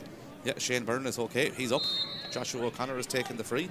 9 points to 7. Will he go to the far side of the field? Will he low down here? Luca Danju makes the run. Conor Whelan goes to the far side of the field. They look over to the far side of the field for the run of Conor Whelan. Goes over his head. Keane Pine comes out to try and win it for Kinvara. Beautiful touch by Keane Pine. He got a wonderful score some moments ago. Is he going to go for a second score? If this goes over the bar, it will be a superb score, but it goes to the wrong side of the post. Beautiful first touch, but unfortunately it went wide from his perspective. Did very well to get to it and to control the first touch and kind of hit it over the shoulder, 1 foot off the ground. Nice puck out here. Good puck out to Paul Killeen in the middle of the field. He's unmarked. Paul Killeen launches it across the field. There to up goes Conor Burke, who's gone over to the far side of the field. Now he's under pressure from Pádraig Brehenny over the far side of the field. Conor Burke is soloing forward. He's got a support player in Aidan O'Hanrahan in the middle of the field. O'Hanrahan's going to go for a score. Has he got the distance? He launches it in towards the goals, but it should be the goalkeeper's ball, and Brendan Lynch takes it down for Tynagh Duniry. Brendan Lynch is half locked down there as he comes away with possession. It's going to be a race here. Who's going to get it? Gary McHugh has it. Or indeed it's the number 4, Kevin Maloney, I should say. Maloney's in possession. Maloney is soloing forward, and Maloney gets the ball out the field. We have 31 minutes played here. The ball goes out over the sideline. Does it? It's going to stay in play. Up goes Dean Ivers to try and win it for Kinvara. In comes Niall Birmingham to help him out, but Dean Ivers has it. He's settled well into the game in the latter stages of this second and first half. He's lost possession there to John Whelan. He's got the runner in Johnny Conroy. Can't get the pass off though, as Joshua O'Connor's or Niall Birmingham's jersey is pulled there. Referee says play on. It goes out towards Shane Byrne. Is there another score in this first half prior to the end of it? Conor Whelan tries to win it ahead of David Jordan. Whelan and Jordan having a right good tussle out there. There's 3 Tynagh Duniry men in there. One of them is David Jordan. He loses possession. Luca Danju has it. He's got a support player. That support player is Liam Martin. Liam Martin has it now. Liam Martin bursting through the heart of the Tynagh Duniry defence. He's going to go for the score. Liam Martin high. He's put it over the bar. It's 9 points to 8. It's 3 in a row for Kinvara. It was 9 points to 5. The 32 minutes have played. They finished the half strongly. 9 points to 8, Cyril, as they go in at half time. Yeah, it's a real tight game. It's anyone's game as well as Tynagh have led it for most of the way. Like, with the referees having a chat or something that cooled down. Yeah, he's going to give a yellow card here as well for a couple of players that were just pushing and shoving there as the half-time whistle went. They're still at it. Yeah, they're still at it. It's Paul Killeen and Liam Martin, the man who got the last point there. I think they're both going to pick up a yellow card, and we can see here that the two teams have been told Kinvara are staying out on the field for a couple of moments. So, of course, there was an incident here in the senior semi-final last week between Clarenbridge and Loughrea, and it seems that Tynagh Duniry are going in first, and Kinvara have been told just to wait on the field a couple of moments. Will Kinvara be happy enough as we wrap that they got the last 3 points, make it 1? They finished very strong, like, both the boys there now, Paul Killeen and Liam Martins, they picked up the yellow card. But like, I suppose Kinvara will be happy to stay in it. Tynagh are kind of still dictating the pace. It's been played they're dictating what's happening. Like, Kinvara chased the game the whole time, but it's still anyone's game. Like, a goal is going to be a big score in this game. You'd have to say that the full forward line inside of Tynagh look very, very dangerous. Any ball that goes in, they're winning it and either getting scores or getting fouled. Yeah, it's delicately poised here. It's half time in the County Intermediate Hurling Championship Final for 2024. There's a point between the teams, but it's Tynagh Duniry lead at half time. Tynagh Duniry 9 points, Kinvara 8 points.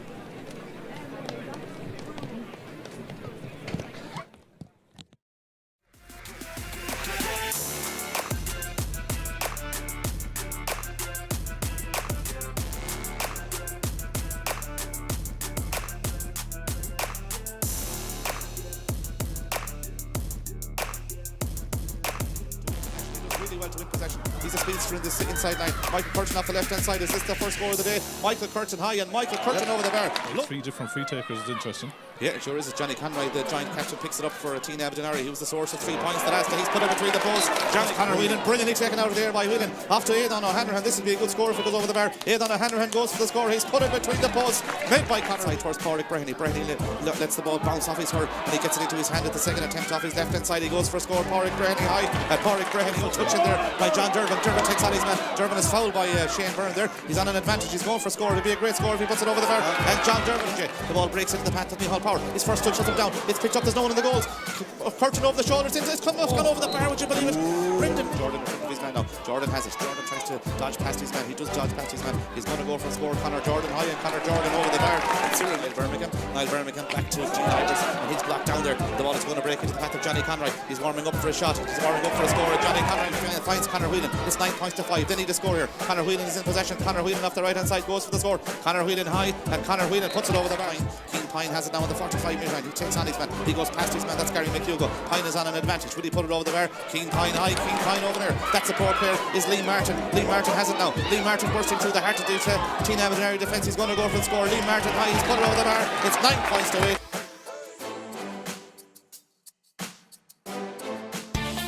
QFinancial.ie got the price and advice for me. Pension auto-enrolment will soon be introduced. This means that all full-time workers over the age of 23 earning more than €20,000 per year must contribute to a pension and employers must contribute. What are those pension entitlements and is there independent advice available? The Q Financial Pension Team are experienced in advising both employees and employers of the positive and affordable options available for your situation. Call 091 421 900 or log on to qfinancial.ie. Q Financial, qfinancial.ie. Based in Clare, Galway, OMA Financial Services Limited, trading as qfinancial.ie, is an authorised independent pension intermediary regulated by the Central Bank of Ireland.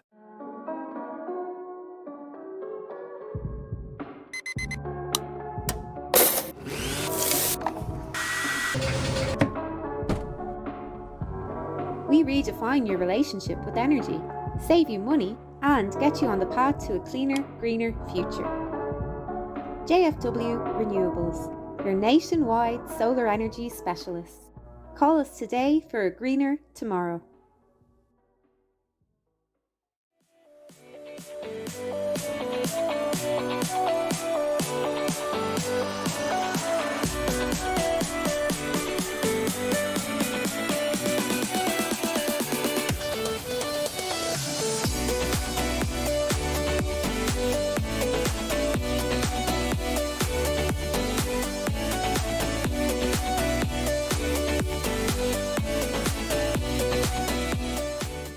Every single ticket that's sold, 5% of proceeds from that ticket is going to Jigsaw to help us provide free therapy for young people aged 12 to 25 across Galway City and County who are experiencing difficulty with their mental health.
Welcome back here to Athenry for the second half of the County Galway Intermediate Hurling Championship Final. It's Tynagh Abbey versus Kinvara. It's 9 points to 8 at half time as we see the Kinvara subs getting ready to greet their team coming out. It'd be interesting to see if the Tynagh Abbey men come out first. Will the Kinvara lads stay where they are and welcome them out onto the field? But we'll see that in a couple of seconds. Cyril, but nothing between the teams. 9 points to 8 at half time. Yeah, it's very tentative early on and kind of missing threes, and then the boat settled down. It was kind of level for a good while. Then Tynagh Abbey is a good patch, and they went one stage 4 up and were kind of cruising up. But you'd have to say that Kinvara didn't finish the stronger, came back to within 1 point. It was still anyone's game. Tynagh were lucky not to get a goal, or kind of well brought out by Kinvara defence. Carlos and goals and the full back line. Shane Byrne, they got it out. Could have been at the same the other end. The Tynagh Abbey goal, Brendan Lynch was out of goals, was lobbed, and the ball actually just lobbed over the crossbar, no one in the goal at all. So they'd have been big scores. Now here come Kinvara coming out, and there's inside line, the subs are each side and prodding them out. I suppose it's a nice idea. Whether it makes them play any better or not, no one knows. If you win the match, you'll probably do. If it won't count.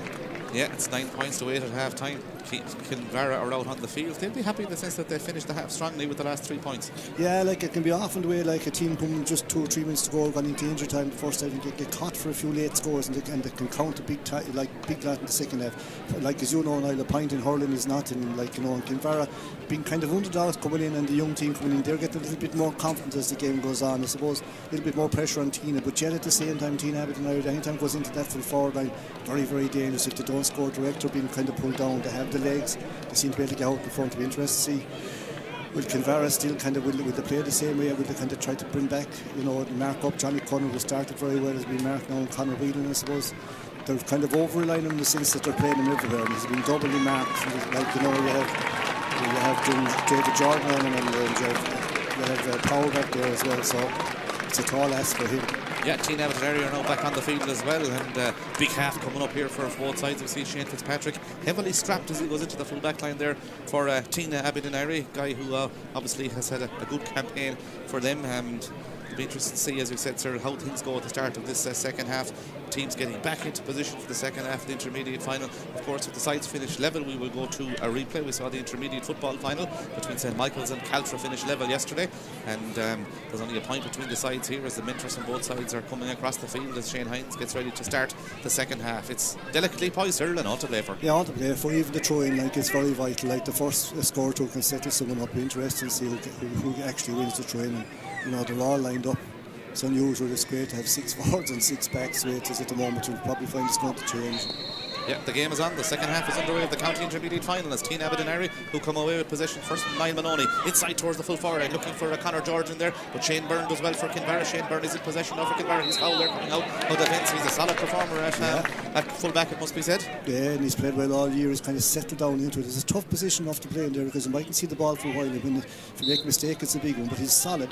Yeah, players from both sides running all over the pitch there, trying to create a bit of space, similar to what we had at the start of the first half, as Shane Byrne takes the free out now for Kinvara. 9 points to 8 in favour of Tynagh Abbey. The ball goes long down the field. Power goes up for he just got a nudge there from Luca Danjo. It breaks inside towards Shane Fitzpatrick. He tries to pick it up. He's pushed in the back. That's going to be a free out, and the free out is to Tynagh Abbey. And I suppose, Cyril, the first couple of scores here at the start of the second half are vital for whoever scores them. Vital for whoever scores them. As usual, find you kind of in the driving seat.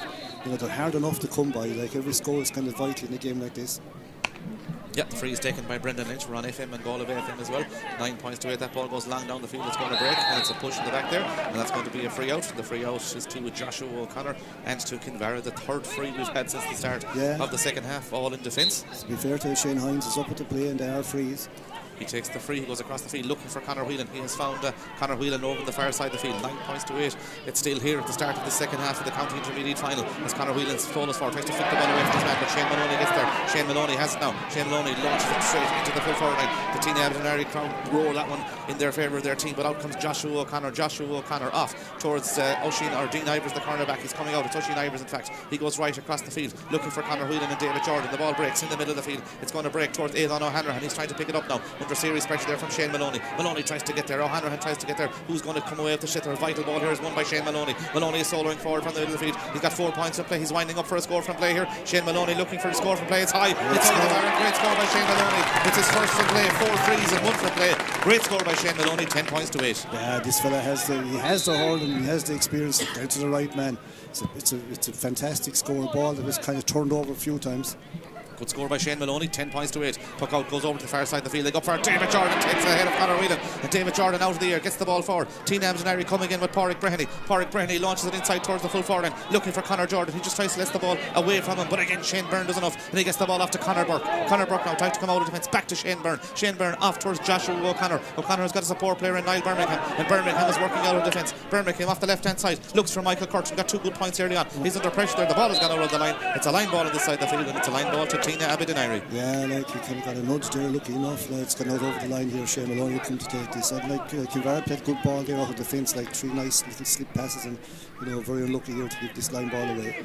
10 points to 8. 3 minutes gone in the second half. Shane Maloney, with that delightful effort from play, has put his side 2 in front, but now he stands over a sideline cut on this side of the field.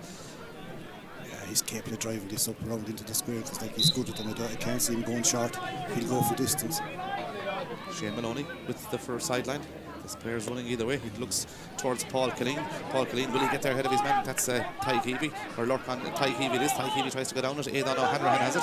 Aidan hand passes the ball right across the field to a man in space. And Kinvara come on the attack here. It's Liam Martin. He launches it long in towards the goals. Out comes the goalkeeper at the 14-metre line. He goes up for it. Brendan Lynch catches it out of the air. He's a confident goalkeeper, Brendan Lynch. Does well to get the ball out towards Shane Maloney. Maloney now comes inside his man, but decides to go right across the field, looking for Conor Jordan over there. Out comes Shane Byrne trying to win it. And Shane Byrne has had a superb game, it must be said, at full back for Kinvara. Gets the ball across the field. He half loses possession. He's coming out with it. He still has it. Shane Byrne trying to burst his way out of defence. Conor Whelan comes in to help him. David Jordan is there. The ball is going to break towards Ben Moore. It's hot, but it's picked up by Ben Moore. Ben Moore has it. Ben Moore is soloing forward. Takes a lot of steps. He's on an advantage here. Has got a support player in Johnny Conroy. There's no advantage at goal. It's going to be a free in, and this should be a 3-point lead for Tynagh Abbey Duniry. It's just begin to stress there again. Kinvara failed to clear that ball. Plinton around the play, headed bobbing, and next thing it's a free in, and this will be another point. There should be for Shane Maloney to put Tynagh Abbey Duniry 3 up, and to begin to kind of just get on top.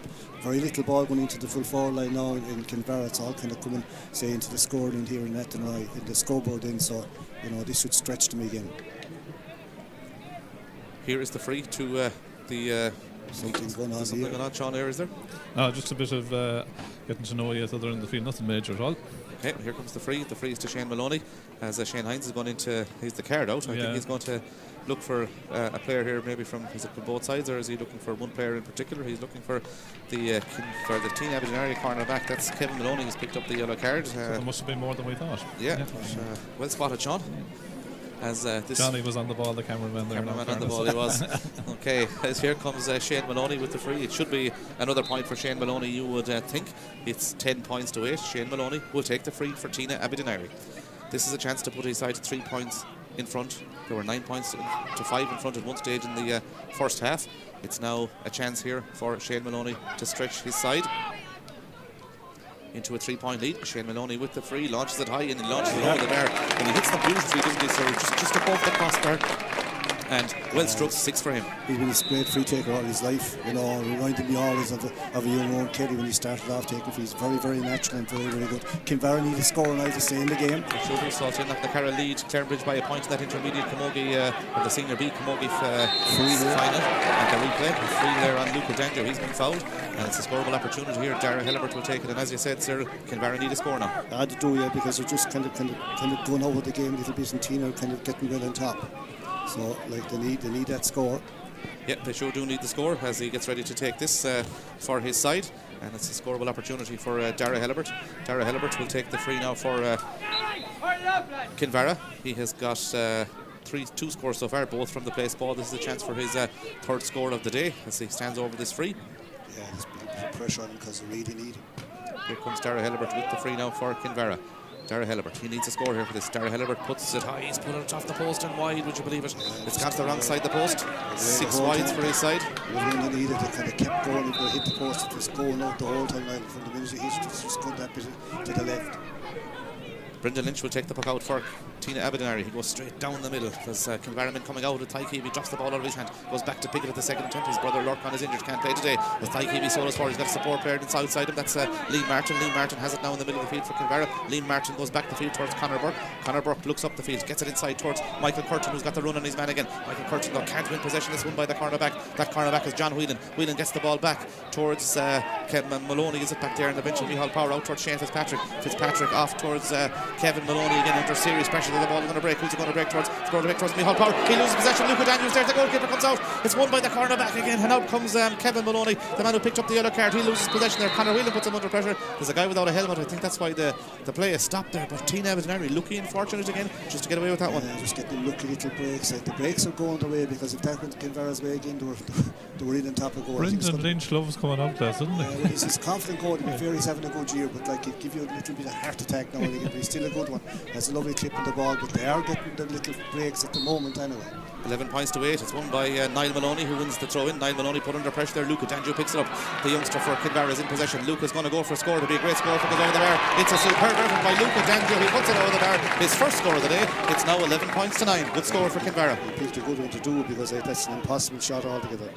11 points to 9. Good score by Luca Danjo. Brendan Lynch takes the puck out. He goes over towards this side of the field. He's looking for Ben Moore, and up they go for the ball is going to break. Who's it going to break towards? Johnny Conroy. Johnny Conroy is trying to get away from his man. He loses possession. He picks it up again out near the side, and Johnny comes inside his man. He hits the ground. He's got a right good shoulder there. He tries to pick the ball forward. Conor Burke tries to win it. It's won by Joshua O'Connor. Joshua O'Connor stormed into the game now for Kinvara. Gets the ball right across the field, looking for Conor Whelan. Will it get towards him? It won't, because it's intercepted by Kevin Maloney. The ball breaks though into the path of David Jordan. He loses possession to Luca Danjo. Danjo tries to pick it up. Conor Whelan has the ball in his hand. Conor's under pressure. Conor has the ball. Conor Whelan goes for the score. Is it 11-10? It is 11-10. Conor Whelan over the bar.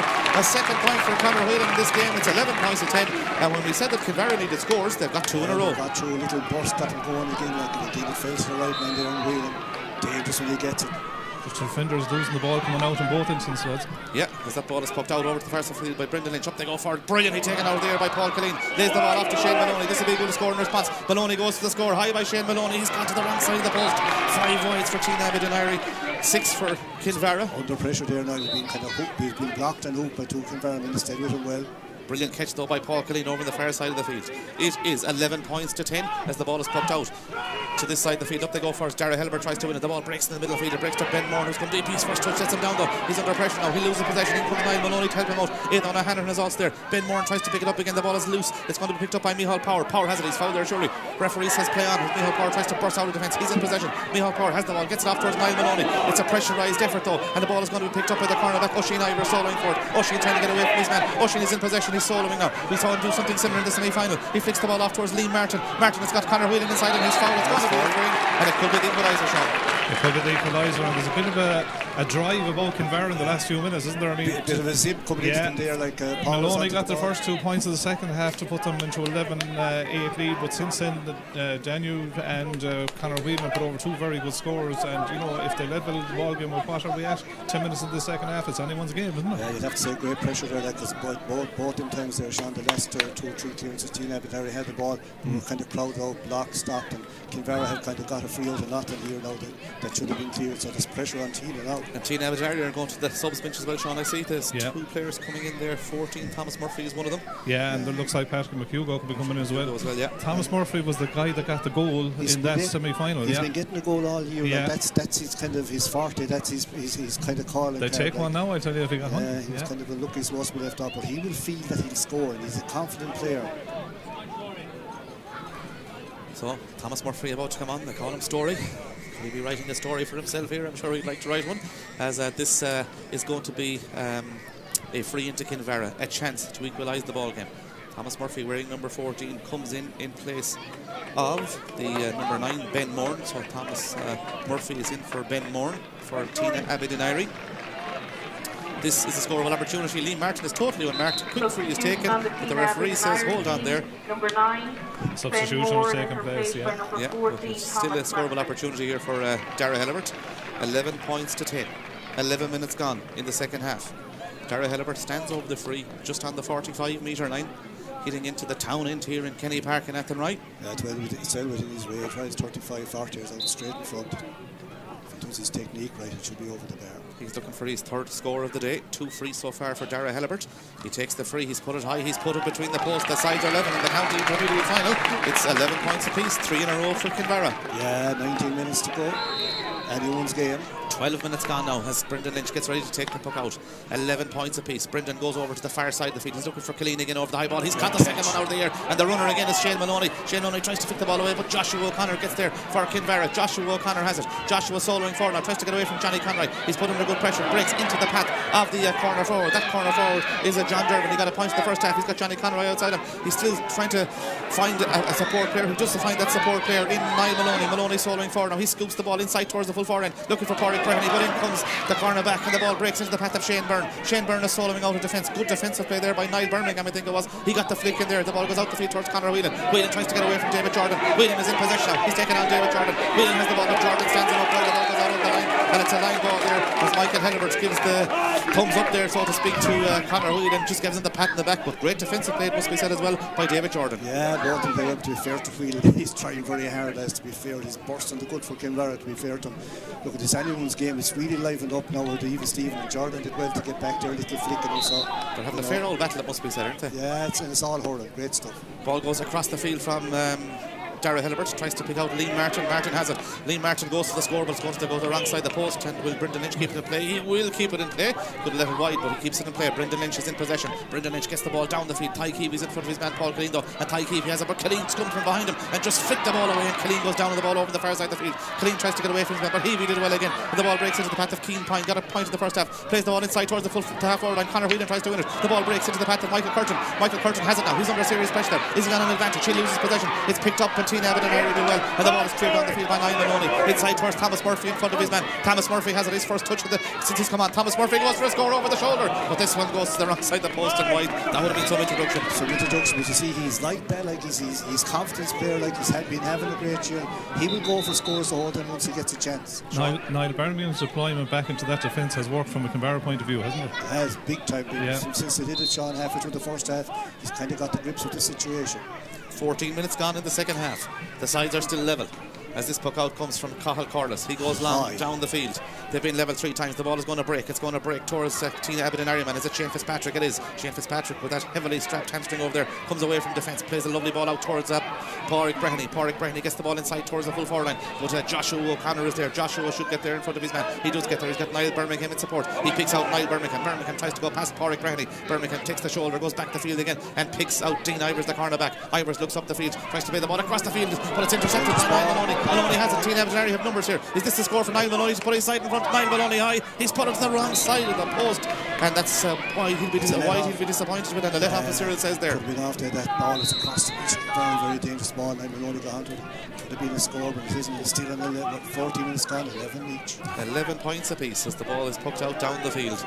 A goal would be unbelievably crucial. That's a push in the back. Surely the referee says no. Aidan O'Hanrahan looked, was just pushed in the back and right in front of the referee, and all of a sudden the game takes place, and the ball is launched down the field by Shane Fitzpatrick. In a race for possession here is Johnny Conroy and Niall Birmingham. Who's going to win possession? Birmingham or Conroy? The ball is going to break towards Ty Keevy. It's Paul Killeen who tries to play it up, but out comes Joshua O'Connor. He's put under serious pressure there. He tries to flick the ball away from Pádraig Breheny. Breheny has it though. Breheny's in possession. There's a couple of Kinvara men on him. He scoops the ball forward. You feel the next score is going to be crucial in this game as Johnny Conroy wins it. He gets the ball off to Conor Jordan. He's got a support player in Shane Maloney. A goal scoring opportunity. Shane Maloney bearing down a goal. He's got Pádraig Breheny inside him. Pádraig Breheny with the shot. In towards the goals. It's off the post. It should be a goal. A goal for Tynagh Abbey and Ireland. It's Conor Jordan who puts it in the net.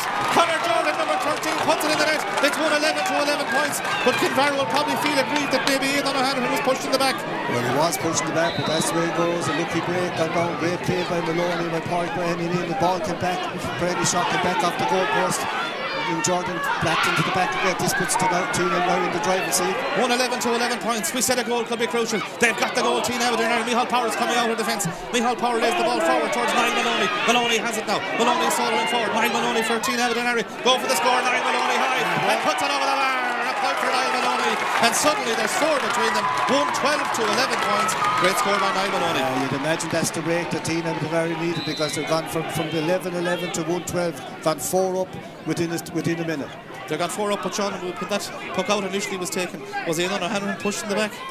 Well, I think the Kinvara bench certainly thinks so, Niall. It was a big call, but in fairness, the creation of the goal was very well taken. Number of key passes and a great goal. Conor Whelan is in possession for Kinvara. He's on the sideline. Conor Whelan go for the score. What a score by Conor Whelan for the sideline. He's put it straight between the posts. Great score. Great response, and one that was needed. Whelan special, to be fair, out from the sideline, and he's probably his favourite right hand side. I think he's lobbed it over back to 3 points. Still anyone's game to the point that Kinvara, if they can deal with this little purple patch for Tynagh Duniry. 12 points. We've seen 2 great points there. We've seen a good goal as well. A great move for the goal, it must be said, as Niall Maloney's in possession. Niall Maloney off the left hand side gets his side on the attack again, inside towards Thomas Murphy. Murphy tries to win it, but he does win it. Murphy has the ball in his hand.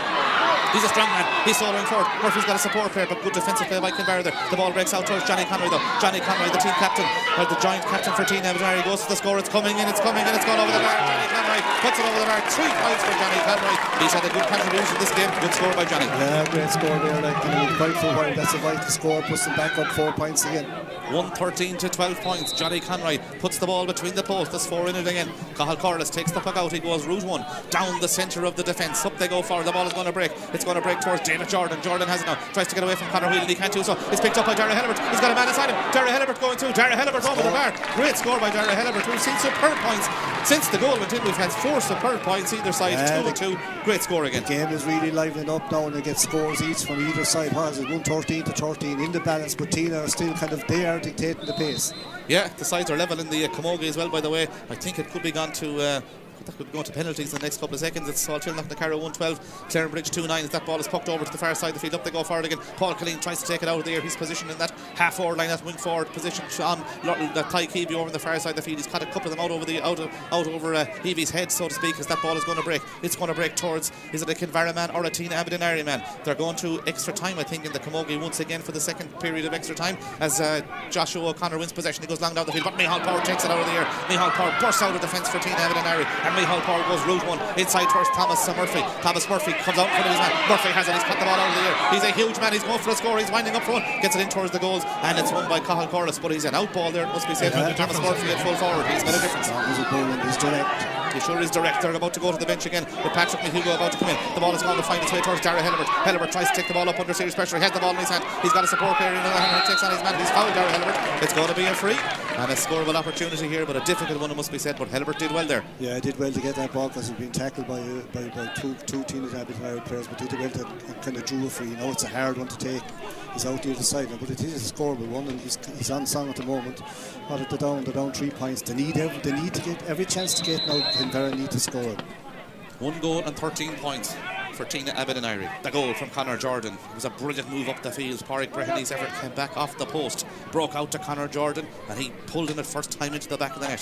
Has given his side a 3-point advantage here. 113 to 13 points. 19 minutes gone in the second half. We've 11 minutes to go. Pádraig Canole is warming up for Kinvara as well, as Darragh Helibert stands over the free. He's got 4 points so far. 3 frees in that exquisite effort from play a couple of minutes ago as he stands over this free now. Here comes Darragh Helibert with the free. Darragh Helibert launches it high in towards the goals. He's got the distance. He's got the accuracy. It's a good score by Darragh Helibert. 5 points for Darragh Helibert. Back to 2 points again. 113 to 14 points. It wasn't a gimme. There was a bit of pressure on there, I can tell you that. He just kind of sneaked in, kind of put a lovely little twirl on it. It's back to 2 points. 10 minutes left. All to play for, Sean. All to play for. The last passage to play, that's from the 15th to the 19th minutes. We've really had some great scores, and it's still alive for anyone's game, but Tynagh will be happier. The point I make about the goal, both teams have scored 9 goals so far coming here, but Tynagh have only conceded 1. They'll be of the mindset now, if they can stop Kinvara getting a goal, they could be on their way. Yeah, I suppose the only chance Kinvara got was kind of a slight mistake the first half. He just lobbed it over the bar, but they haven't really kind of made goal chances, whereas Tynagh Abbey Duniry have. The free is taken by Joshua O'Connor. He goes long down the field. It's going to be won by Gary McHugo there. McHugo is in possession. He somehow hand passes the ball out towards John Whelan. The Kinvara mentor is not happy with that one, but he got away with it. And that ball goes inside towards Pádraig Brehony. Brehony's in front of his man. Pádraig Brehony has played well today for Tynagh Abbey Duniry. He takes on his man. Pádraig Brehony's got a man inside him. He's still throwing for now. Brehony finds John Durbin. Durbin has it now. He's sitting with a shoulder there from Joshua O'Connor. John Durbin will go back the field towards Pádraig Brehony. He will. Pádraig Brehony in possession again. Lovely ball out towards Killeen. Killeen with a chance. It's gone out for a 65 though. I think it came off the Tynagh Abbey Duniry man there. The Kinvara man did it. I thought it was a 65. Sean, what did you think? Well, the umpire is the man that called it, and he's certainly saw us wide. No one protested, but the ref had actually given a free and advantage there, but it didn't go through. Brahenny's good game, as you say, he's catching all. Great catch here. Great catch by Dara Hillibert. He's bursting his way forward. He tries to get through 2 or 3 Tynagh in there. John Whelan is in possession. John tries to hand pass the ball out towards Gary McHugo. McHugo has it. McHugo bursting out of defence. He's fouled, surely. He's fouled. That's going to be a free out. Winters here are gone daft. You can't blame him outside the Kinvara. That was the first time it had to be a free, and whether it was given advantage, I suppose, but that was no advantage. He was surrounded and attack. Look, they're all going to the ref. Can't believe it. Dylan Corcoran is getting some advice there from Michael Cummins. He's about to come in for Kinvara. Patrick McHugo still warming up. It's going to be a yellow card here for Aidan O'Hanrahan, is it? For going to him about that, it's hard to be a player there. That's because they definitely thought they had a free not given, but that's the way it goes. He's calling number 12, Keane Pine as well. Keane is going the other way, but Shane Hines is calling him in. I think there's going to be 2 yellow cards here for Kinvara men. Aidan O'Hanrahan and Keane Pine, I'd say. Yeah, just for talking to the ref, we see the boys complained that when they didn't get it, they didn't get the free, and Tynagh did, but they look at the draw, and it's a tough call. The sub, by the way, Dylan Corcoran is in place of Dean Ivers for Kinvara. So 1 corner back for another. 113 to 14 points. Shane Maloney has come back to his own 45-metre line to hit this free. He's a wonderful striker of the ball, as we know. He's got 6 scores so far, 5 frees and 1 from play. So here he comes with this free. You wouldn't back against him, put this one between the posts if he connects with it. He hasn't connected it with properly, though. Drop short. Dangerous one, though. Johnny Conroy is underneath it. Can he put up the hand? His ball is going to break into the path of Pádraig Breheny. Breheny has it. Breheny over the shoulder in towards the goal. It's gone over the bar. Pádraig Breheny puts it over the bar. It just had the legs to put it over the bar, but it's 2 for Pádraig Breheny. There's 3 between them again. 114 to 14. Yeah, he's playing well today. That could be in the net to nearly lob the goalie. Up 3 points again. 114 to 14 points as the goalkeeper Cathal Corliss takes the puck out. He goes over to the far side. If he goes Conor Whelan to it, but it's won by David Jordan. He bats the ball down, didn't even try to catch that ball, just batted it. And Kinvara, Tynagh come on the attack again, but Kinvara are coming out of defence. It's Oisin Ivers coming out of defence. He's casual enough coming out of defence, but gets away with it. Gets the ball out towards Joshua O'Connor. O'Connor looks up the field, plays the ball across the field, looking for the corner forward. Luca Danju, who spins his man. Luca Danju tries to get away from Micheál Power. Luca Danju is in possession, tries to take on Micheál Power. Danju has a support player. That support player is coming through the centre of defence. It's Keane Pine, is it? It's gone over the bar. It's a point for Kinvara. A good score for Kinvara. It means now that there's only 2 between them again. 114 to 15 points. It's Keane Pine. It's his 2nd score of the day. Great score, and well played by the young fella just after coming on, who was at number 20, Dylan Corcoran, with a great score. Yeah, good score there. It's gone over the bar, and it's a Keane Pine who has got the score. The ball goes long down the field, taken out of the air by Paul Killeen again. Off to Shane Maloney. Maloney's half blocked down, but the ball goes in towards the goal. It's gone out this time for a 65-metre free. But in fairness, Paul Killeen has been the target for a lot of those puck outs. They've shoved up Paul Killeen up kind of the far wing forward, and he's very, very good in there, very strong. He's won most in puck outs. Yeah, he's caught 3 out of the air, and then Shane Maloney has been the support player running all the time to get them. I don't think Kinvara have actually seen what's happened. He should go up, and he's gone under the puck outs, and he's winning them all and laying them off. He took to Breheny and Maloney coming running through, and these guys are good on the break. Yeah, that's right. In 2011, Paul Killeen, Pádraig Breheny and Shane Maloney were on that Galway minor team, and they're playing big roles here as well today, as long with Johnny Conroy. They're getting plays from their bigger players, aren't they? Yeah, they are. Still, the game is alive. The game is alive, but they are great kind of team. They're leading that team the way you'd expect them to be. But the game is still alive. This is where this guy Shane Maloney is well capable of scoring this 65. 114 to 15 points as Shane Maloney stands over the free. Looking for point number 7 from the 65-metre line. It's Shane Maloney high, and Shane Maloney over the bar. Point 7 for him, and that's from the 65-metre free. You mentioned those 3 players, of course. Tynagh won the county minor championship that year as well. I think John Whelan might have been on that team as well, as that ball is pucked out. It is a sub. Yeah, Shane Farrell, I think, is coming in. Shane Farrell got a point when he came on last time out as well, and it's Conor Jordan who's coming off. Conor Jordan will be happy enough for goal the point. Yeah, did his job, did he lovely hurler. His goal could be the crucial score in this county final. It is at the moment anyway. 115 to 15 points. Quick puck out taken out towards Shane Byrne. Byrne is in possession, tries to take on Thomas Murphy, tries to go past Thomas Murphy. He does go past him, gets the ball out towards Conor Burke, and Conor Burke launches the ball long down the field, looking for Dara Hillibert. Beautiful touch by Dara Hillibert. Dara Hillibert is in possession. Dara Hillibert launches it high in towards the full forward line again. Luca Danjo's underneath it, but out comes the full back. It's brilliantly taken by Micheál Power back there in the full back line. Micheál Power, he launches it down the field for Tynagh. Up they go for the ball is going to break towards Shane Byrne. Byrne tries to come away from the full back line. He has possession. Shane Byrne has played well. Shane Byrne is in possession. He gets the ball long down the field for his side as that ball goes out towards the side. And is it gone out of the line? It is gone out of the line inside the field. It's a line ball for Tynagh. Abbey and Duniry. Clarenbridge lead the Camogie by a couple of points into extra time there for the second period of extra time, as this is going to be a line ball on this side of the field. Yeah, the Kinvara Lynchers are on to the referee. He's coming out here now, and they're going to be booked as well. They're not getting any of these breaks at the moment anyway. Shane Hines has given the yellow card to Michael Hellebert. See, you can't say to the refs these days, but like, he's up at the play, but he's just getting on the wrong side, and they're wondering what's happening. It's the last few, just here they're giving out to him, but it's just a few frees earlier on. So here comes the sideline from Shane Maloney. Patrick McHugh is about to come in as well for Tynagh Duniry. 3 or 4 minutes left. Already in the driving seat, 15 to 15 points. You would feel Kinvara would need a goal at this stage to rescue this county intermediate final. What do you do? Do you put Whelan inside if you're a Kinvara manager now? You'd probably do and just bring everyone out and chance it, like, you know. Maloney takes the sideline. Who's going to get there? It's won by Lee Martin. Lee Martin now towards Conor Burke. A misplaced pass though. It's picked up by John Dervin in the middle of the field. John Dervin has it now for Tynagh Duniry. Takes on his man, but Dervin makes the space to go for score. John Dervin is half blocked down, and that ball goes inside towards the goalkeeper. It's caught by the goalkeeper confidently by Cathal Corliss. He does well to play the ball over towards the far side of the field, looking for Conor Whelan himself. And David Jordan has had a right royal battle in this game. The ball goes out over the line on the far side of the field. We see the sub coming in. It's Patrick McHugh who's coming in place of Shane Fitzpatrick. So the McHugh brothers, Gary and Patrick, are on the field at the moment. Yeah, Shane Fitzpatrick coming off there. Shane, as we said, the left hamstring heavily strapped there. We saw him get a good solo run down the field in the first half. He seemed to pick up that injury as Shane Maloney goes over to take the 65-metre free now, or the sideline I should say, just almost out on his own 65-metre line as he gets ready to take it here in Kenny Park and Athenry. 3 between them, 115 to 15 points as Shane Maloney takes the sideline. 27 minutes gone. Long ball inside, up goes Story for it. He has a good lock, it's in the net. It's a goal! It's got in the net. It came off Thomas Murphy. It's got into the back of the net. He tried to catch it out of the air. It came off his hand, went in past Cathal Corliss. It's a goal. 2 goals and 15 points to 15 points. But is it going to be given? I think they're giving it. The ref isn't going in. He isn't going in. It came off Shane Maloney's sideline. It was a long sideline in towards the full forward line. Thomas Murphy put up the hand to try and catch it. It came off his hand and deflected into the back of the net. 2-15 to 15 points. Yeah, we'll see what's going to happen here. Shane Hines has gone into the umpires. Is he giving the goal? It's a goal for Tynagh Duniry. They've got 6 in front. 2-15 to 15 points. And Cyril, that should be the intermediate championship, you would think, for Tynagh Duniry. Yeah, well, they'll forget about last year after today, like, because, you know, they're waiting for this for the full year, I'd say, like, to be fair to them. Lucky break there. Murphy nearly caught it, didn't get it off his hand, but he's caused trouble. He's caused trouble since he went in, as you said. He's a big, strong, powerful man. He's got goals now in the quarter-final, in the semi-final, and in the final, as the ball is won by Patrick McHugh. 2-15 to 15 points. McHugh gets the ball out to John Dervin. Dervin takes on his man, but he stood up well, and it breaks back towards Patrick McHugh. McHugh now coming inside his man. He hand passes the ball forward towards Niall Maloney. He's adjudged to have thrown it, but from our vantage point, I don't think he did throw it, but it's free given against him anyway. Dara Hellebert is coming out to take it. And it is 2-15 to 15 points at this stage. The goals are crucial though, the old adage that goals win matches. They're absolutely crucial. The last one, as you say, a bit fortunate, but it doesn't matter how they end up in the net.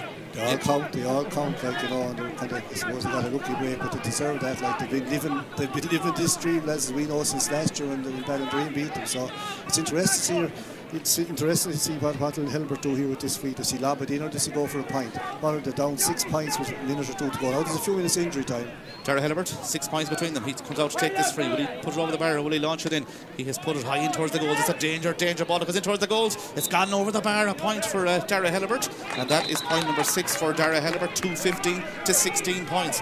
We have almost the 30 minutes played. Kinvara bringing on another sub. Coming onto the team is Conor Larissy wearing number 17. He's coming in place of Conor Burke on this side of the field. 2-15 to 16 points. The 60 minutes have been played. We are into the additional time as Kinvara also, Tynagh Duniry also warming up, and Cyril, look, we're coming up towards the close of play. We'll play with this. We'll stay with the play for a minute. We'll see what additional time will be added on as the David Staunton is out here in front of us. He puts up, that'll be 4 minutes additional time. The ball breaks towards Tynagh Duniry man in the middle of the field, but Kinvara have numbers there. One of those is Lee Martin. He tries to win possession. The ball is kicked forward. Niall Maloney is there from the perspective of Tynagh Duniry. It's picked up by Joshua O'Connor. Joshua tries to burst forward. He's fouled there, and Cyril coming up towards the end of the half here. They've been fine performers on both sides. Your candidates for man of the match? I suppose really, like, I'd have to look at the power centre back. Had a great game. Paul Killian had a good game. Paul Brenny had a great game, and Shane Maloney. They'll be the leading lights of the team and the Tynagh Duniry team. Like, you had fine displays from Hilbert and Birmingham, and Shane Byrne had a great game for the back, and Joshua Connor centre back. So all these are, they're going to be vying for man of the match anyway. Here comes the free from Dara Hillibert. He goes short, looks for Liam Martin. Martin is in possession. Martin goes back the field towards Dara Hillibert again. They're trying to work a goal here. Dara Hillibert now soloing forward. Dara Hillibert launches it in towards the goals. It's Rangers ball. It bats out towards Aidan O'Hanlon. He pulls first time. He can't win it though. And out comes Tynagh with the defensive play there by Patrick McHugh. Gets the ball out towards the man wearing number 4, Kevin Maloney. Maloney soloing forward now. Maloney gets the ball forward towards Johnny Conroy. He loses possession. Niall Birmingham puts him under pressure out there. It's 2:15 to 16 points. 31 minutes played here. We've 3 minutes to go in the county intermediate final. And as Tynagh has picked the ball off the ground, it's going to be a free, and Pádraig Carroll comes in for Kinvara. He comes in place of Michael Curtin, who got 2 good points. Also coming in is Pádraig Robinson for Tynagh Duniry. Robinson now is a tricky customer. This guy, if he gets on the ball, is very, very accurate. Yeah, he's coming in place of Kevin Maloney. Lots of changes being made here as this ball is going to be launched in towards the goals by Dara Hillibert. Dara Hillibert will launch this in towards the goals. His side are 5 points in arrears. Hillibert launches this, a dangerous ball. Goes in towards the goal. It's flicked over the bar. I don't know who hit it, but it's gone over the bar, I think. They're not saying whether it's wide or it's gone over the bar. It definitely hit somebody, sir. Yeah, it's wide. It's a 65. Yeah, there's 2 minutes gone into the additional time. The umpires are having a chat. They're having a chat, but it came off somebody.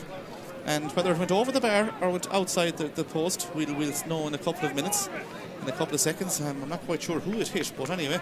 Dara Hillibert, the last 2 frees, if you point to them, would you have got the score? It's easy to say, I know, but yeah, it's hard to know. They need a goal, though. They need a goal, you would think, at this stage. 2:15 to 16 points. Shane Hines having a good chat with the umpires there. So we'll see. I think that gets a point. I think it's a point for Kinvara. It is a point, is it? Yes, it is a point. I don't know who scored it, but it got a deflection of somebody anyway. It's 2:15 to 17 points. Down to 4, 2.5, a minute and a half to go. Yeah, still alive. Yeah, puck out is taken. It goes long down the field. Johnny Conroy's underneath it for Tynagh Duniry. He takes it brilliantly out there. Brilliant catch by Johnny Conroy. This will be the score of the day for Conroy. If he puts it over the bar, what a score! Johnny Conroy jumps a jig of the light out there. He's put 4 between the posts. A brilliant score by Johnny Conroy. He took it out of the air, the giant captain, and what a score. Unbelievable catch when you had to catch, and he got it in a brilliant score. Here's Conor Whelan's going to probably lock it in. Conor Whelan launches it in towards the goals. Joshua O'Connor's in the full forward line now. The ball breaks. It's going to go harmlessly wide, is it? It's gone wide. That's 7 wides now for Kinvara. But what a score by Johnny Conroy. The giant captain has got 4 points today. 2:16 to 17. Got that one when really he had to go up and catch under a crowd turning like over on his favourite left side. Great score. Yeah, great score, it must be said. It goes down towards Conroy again. He goes up for the ball. The ball is going to break. It's going to break towards Pádraig Breheny, who has had a fine game, it must be said as well, for Tynagh Duniry. 2 goals and 16 points. To 17 points, 33-30 play. Tynagh Duniry are almost there as the ball breaks through towards Durbin. Who's going to win it? It's going to be won by Shane Byrne. Shane Byrne comes out of defence now. Shane Byrne is in possession. Shane Byrne gets the ball out the field towards Aidan O'Hanlon. He goes route 1 in towards Joshua O'Connor in the full forward line. O'Connor's out in front of his man. O'Connor tries to pick it. O'Connor has it. He turns his man. O'Connor gets away from Gary McHugh. He's buried down on goal. He's on the 14-metre line. He's pulled through the ground, down to the ground. That's going to be a free, and on the 20-metre line, it's going to be a 20-metre free. Conor Whelan is going to step up to this one, you would think. And the 4 minutes have just been played, but we could have another minute left, you never know. Yeah, and this is 22 or 3 yards out, but everyone will be in goals. It's not Conor Whelan taking it. It's Dara Hillibert who will take it for Kinvara. He's got 6 points. He'll be going for a goal here. He'll be going low with this. There's 6 men on the goal line. Probably there should be only 5 from a 20-metre free, but anyway, it's 2:16 to 17 points. Here comes Dara Hillibert with the 20-metre free. He goes low, it's blocked. It breaks out towards Luca D'Angelo. He pulls first time. It was saved by Brendan Lynch. The 4 minutes initial timer up. Luca D'Angelo tries to burst his way through, but out comes Tynagh Duniry, and out comes Micheál Power. He's had a fine game, it must be said. The man wearing number 17 for Tynagh Duniry. And Cyril, could he be in line for your man of the match? Yeah, well, he will be my man of the match if Tynagh win, but I still think he's man of the match. He's played a fine game centre back, a young fella last year, very disappointed. I saw him coming off last year, sitting on the bench crying after pulling a hamstring. It was kind of there all year. He's a future one for Galway. Really has played already underage. I think he's nearly given up the rugby at this stage, which is good for the hurling team anyway. The time is up. Pádraig Shield is trying to get on the field at the end of this county intermediate final. A man who's given sterling service to Tynagh Duniry over many years, as Brendan Lynch takes the pre out. The time is up. It's all over at Tynagh Duniry are the County Galway intermediate hurling champions for the year of 2024. The goals late in the game from Conor Jordan and Thomas Murphy, the vital scores. They won by 5 in the end. 2-16 to 17 points. They're celebrating, and why wouldn't they be beaten in last year's final? They came back. They were favourites to win last year. They didn't get over the line against Ballinderry because Ballinderry were superb on the day. Today they've got over the line. They've got the 2 goals. They're obviously the crucial scores, and there's delight out there, but there's also, I'd say, a sense of relief for Tynagh. Yeah, like you'd have to say they had a great campaign. Like Lynch and Goals played very well. I suppose they give you a heart attack now and again. Hugo and the boys in the full back line, Whelan and Maloney tight. Paul Killeen didn't play centre back, he played more or less midfield. In second half he went up wing forward, played very, very well. Caught great ball. Connor was brilliant in centre forward. Jordan had a great tussle with Whelan. And up front you had Pádraig Breheny, Niall Maloney, Shane Maloney, like Conor Jordan, John Dervin, they all played well. And Thomas Murphy came on, played very well as well, so look, it was a real team display, but I'd have to say that young Power, like centre back, he was kind of say as a sweeper nearly in the first half, but it was his interventions and kind of catching the ball when he had to catch it and came out with vital ball. Connery had a great game, kind of as joint captain on Paul Killeen, caught great ball, 4 points in play. Shane Maloney, you have a free taker of Shane Maloney's calibre, he's not going to miss many. He nearly scored them all. Now look, Shane Byrne had a fantastic game, probably a fantastic year for Kinvara. Joshua O'Connor, Conor Burke, he must have been injured near the end to come off because he had a good game. Henry and Martin midfield tried hard, Berman up front tried hard, Payne and these, but Helbert had a very good game. Curtin, Conor Whelan had a great duel. Tried his damnedest to win, but it's hard. Like Tynagh were more balanced, and you'd have to say, like, from last year and the year before, Tynagh and I were favourites last year. Were beaten by Ballinderry, who proved themselves a good team. Now their backup seem to be where they want to be. Probably a long year for them, especially through the winter, but now they'll have no winter this year in Tynagh Abbey Duniry. And of course, Sean, they'll now go on to the Connacht Club Championship. I know they might be thinking of that today, but they'll probably be facing Turin or someone in that Connacht Club Championship. They're in the final, and I'm sure they'll want to go on and win that now as well. Yeah, I think Turin play the British champions, if I'm right, next weekend, and then they take on, now we know what's Tynagh Abbey Duniry. I think the last quarter, the 2 goals were absolutely crucial. We keep saying that about goals winning games, and again that currency comes up today. The last quarter was 5 to 6 points roughly between the 2 teams. There was a hurt that Tynagh Abbey Duniry had, I think, last year, that you would have to say kind of drove them on in the latter stages. And as Cyril, you were saying through comment, I mean, Johnny Conroy came up with 4 huge scores for them. Shane Maloney got 7, got 1 good point from play. Pádraig Breheny got 2, but he was linking it all inside for them, wasn't he? In fairness, had a great came right at the right game. Paul Killeen came up as well. Yeah, you see to push Killeen in the second half, Sean, up to wing, more or less under the puck outs, wing forward. So the far wing, number 10 wing, under the stand, the far side, caught great ball.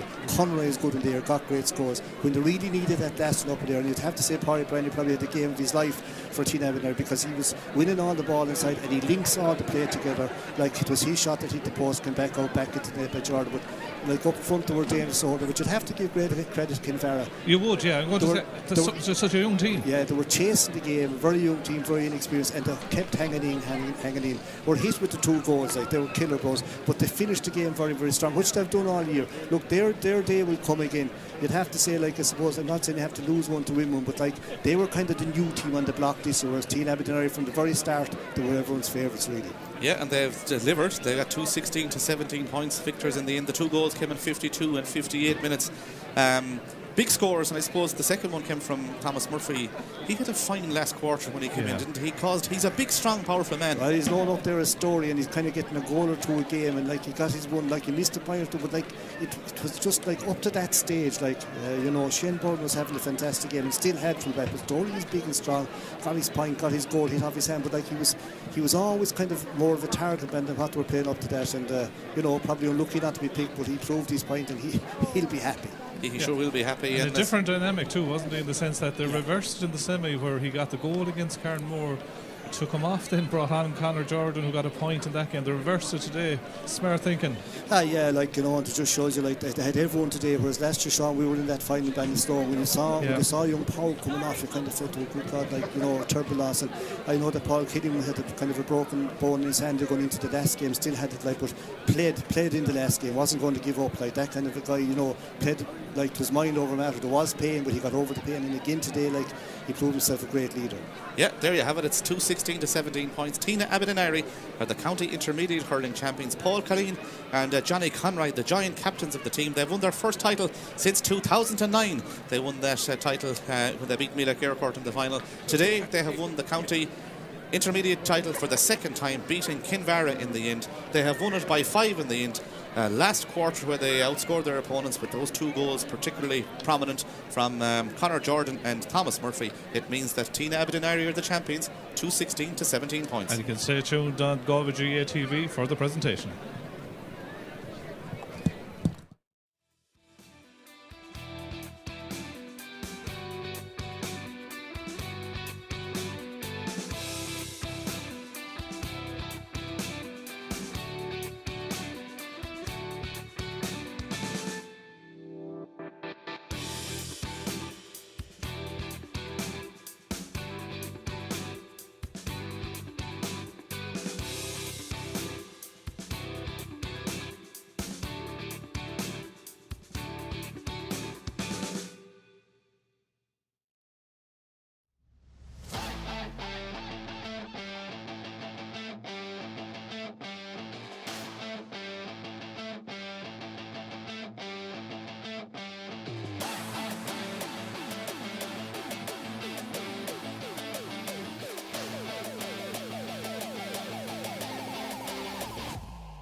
Down the moment, so the Tynagh Duniry team would like to come forward. In the cup shoes. Ladies and gentlemen, we'll do the presentations now in the moment, so if the Tynagh Duniry team would like to come forward, your captain is here waiting to do the presentation.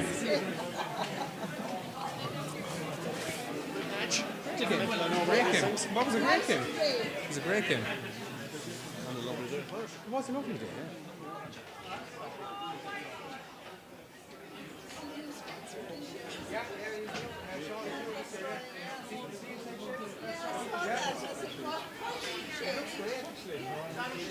Yeah, absolutely.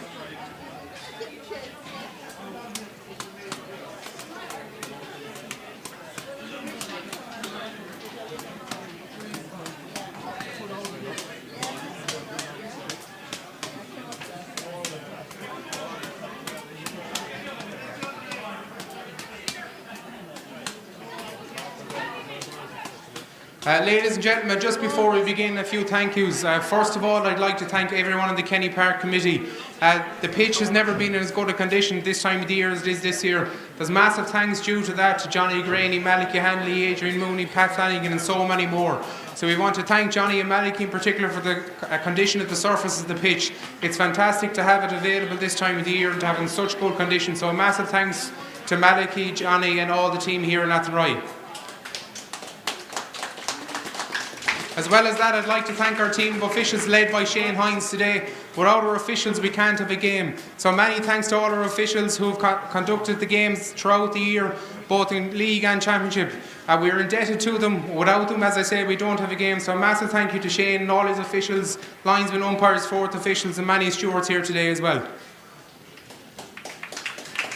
We're very fortunate this year to have a new title sponsor for our Intermediate Championship in Steeltech Sheds. It's great to see a local business that's doing so well on a national basis. So we're very thankful to Sean Brett and all the team in Steeltech for coming on board with Galway GA and particularly Galway Hurling this year. So a massive thank you to Sean and Steeltech. To Kinvara lads, listen, hard luck. It's not easy. Listen, losing a final. Your club is on a massive crest of a wave. 3 finals in about 3 weeks at this stage. You're an incredibly young team. I've no doubt that you'll be back again. And I wish you the best of luck going to the future. And I'm sure you'll use the hurt of today going forward to maybe drive you on to victory next year. So hard luck to Kinvara. Today, however, belongs to Tynagh and Duniry, a fantastic display, particularly in the second half. Massive congratulations to them. It was a hugely impressive display, lads, in the second half from Tynagh and Duniry. No doubt the pain of last year drove you on. I'm sure it's not where you wanted to be. You've got higher ambitions than that. So massive congratulations, really well done. So today we're going to start our presentations. First of all, Sean Brett from our title sponsor Steeltech is going to present the man of the match. Today's winner, Micheál Power.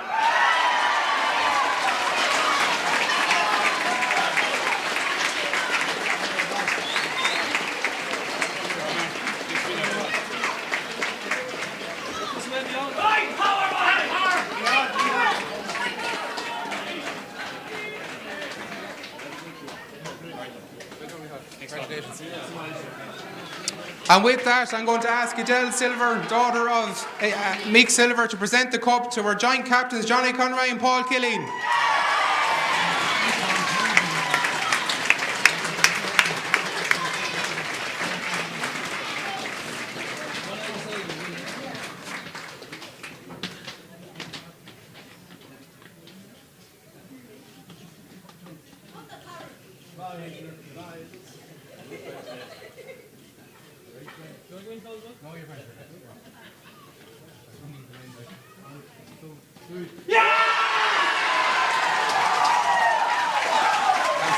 Which one is the speaker? Johnny.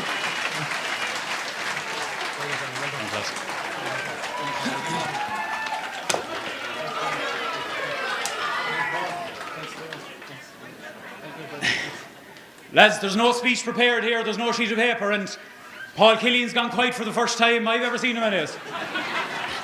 That'll be a different story at 12 o'clock tonight. Claude mentioned it there, boys, but just on behalf of both teams, I'd like to thank the officials here in Kinvara Park. As always, pitch is like a carpet out there, no complaints coming down, and sure it'll be the very same for the boys next week. Cappy and Lochray, I want to wish both of them well as well.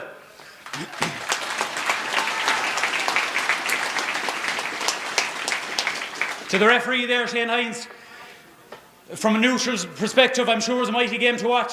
It ebbed and flowed there up and down the field as expected from both camps, I suppose. So thanks very much for Shane for a good, enjoyable game.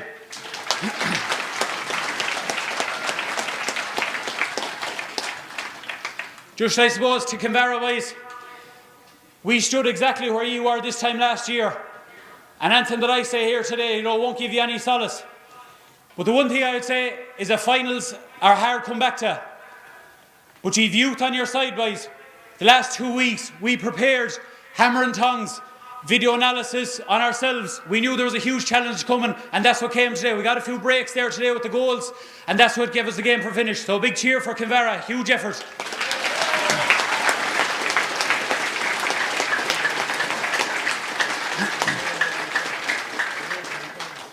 Just back onto our own club there. I suppose, I apologise if I forget anyone, but all the delegates for a start would like to thank you for all the work behind the scenes there. There's a lot of work goes into teams that doesn't go unnoticed by the team and all that, so thanks very much to all you.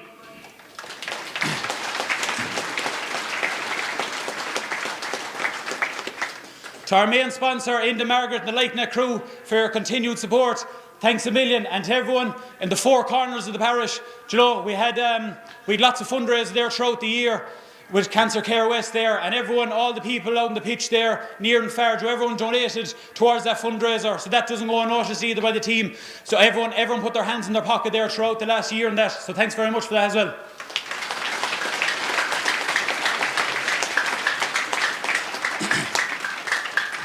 I suppose on to management.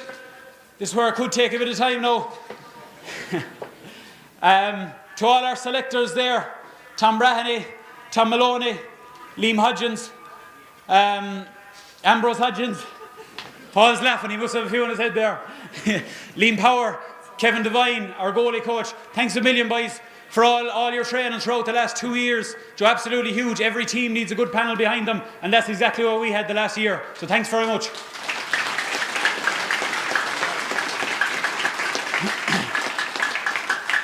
To one man there, we brought him in from Dublin there. Shane Carney, he done an awful lot of work there the last year. He done a huge amount of work with us there the last year, you know.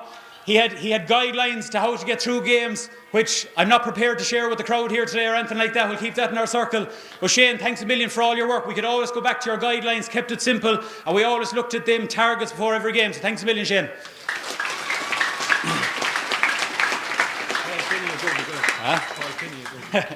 No, I won't call Matty Dub. The next man I want to thank, he started with us back in, I won't say the year, but he said he was going to start with us, he said he was going to finish with us, done absolutely huge work off the field with us, Mr. Jerry Riley.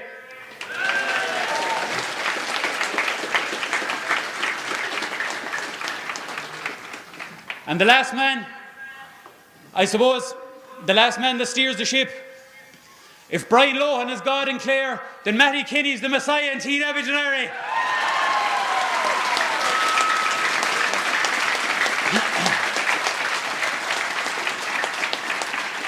I suppose a phrase Matty uses, talking ain't doing, so I'm not going to do any justice here by words up here. So I just want to let him know, you know, the club, we suffered bad times there. You know, the club was on its knees when he took it over, and without Matty, we wouldn't be here today. So thanks very much, Matty.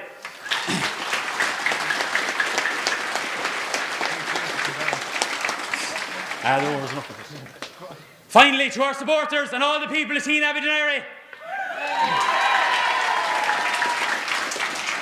I suppose we didn't want to engage too much, but fair play to you. You had the whole parish covered in green and blue. We didn't want to engage too much, but that was all appreciated. And by God, we'll celebrate this tonight and for the next week.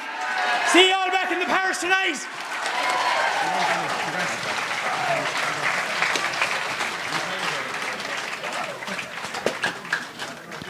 Thank you very much, guys. We're going now, we can. You can. You're welcome to join us for dinner if you want. There'll be a big session later on, I'd say. Oh, definitely will, yeah. Can be sure.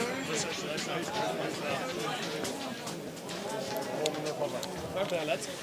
Thanks a million, Sean. Thank you so much. Sean.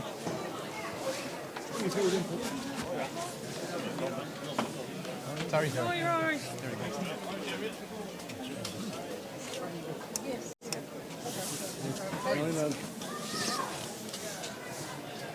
Here, QFinancial.ie got the price and it buys for me. Pension auto-enrolment will soon be introduced. This means that all full-time workers over the age of 23 earning more than €20,000 per year must contribute to a pension, and employers must contribute. What are those pension entitlements, and is there independent advice available? The Q Financial Pension Team are experienced in advising both employees and employers of the positive and affordable options available for your situation. Call 091 421 900 or log on to qfinancial.ie. Q Financial, qfinancial.ie. Based in Clare, Galway, OMA Financial Services Limited, trading as qfinancial.ie, is an authorised independent pension intermediary regulated by the Central Bank of Ireland.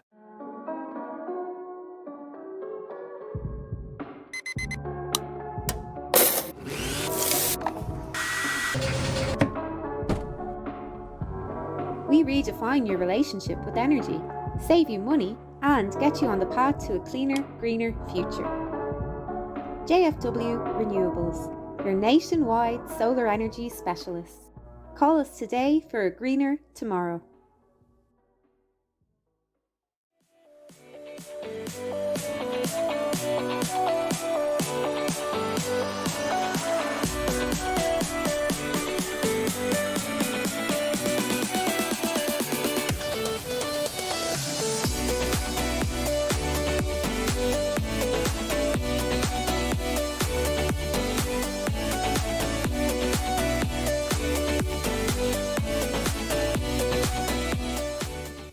every single ticket that's sold, 5% of proceeds from that ticket is going to Jigsaw to help us provide free therapy for young people aged 12 to 25 across Galway City and County who are experiencing difficulty with their mental health.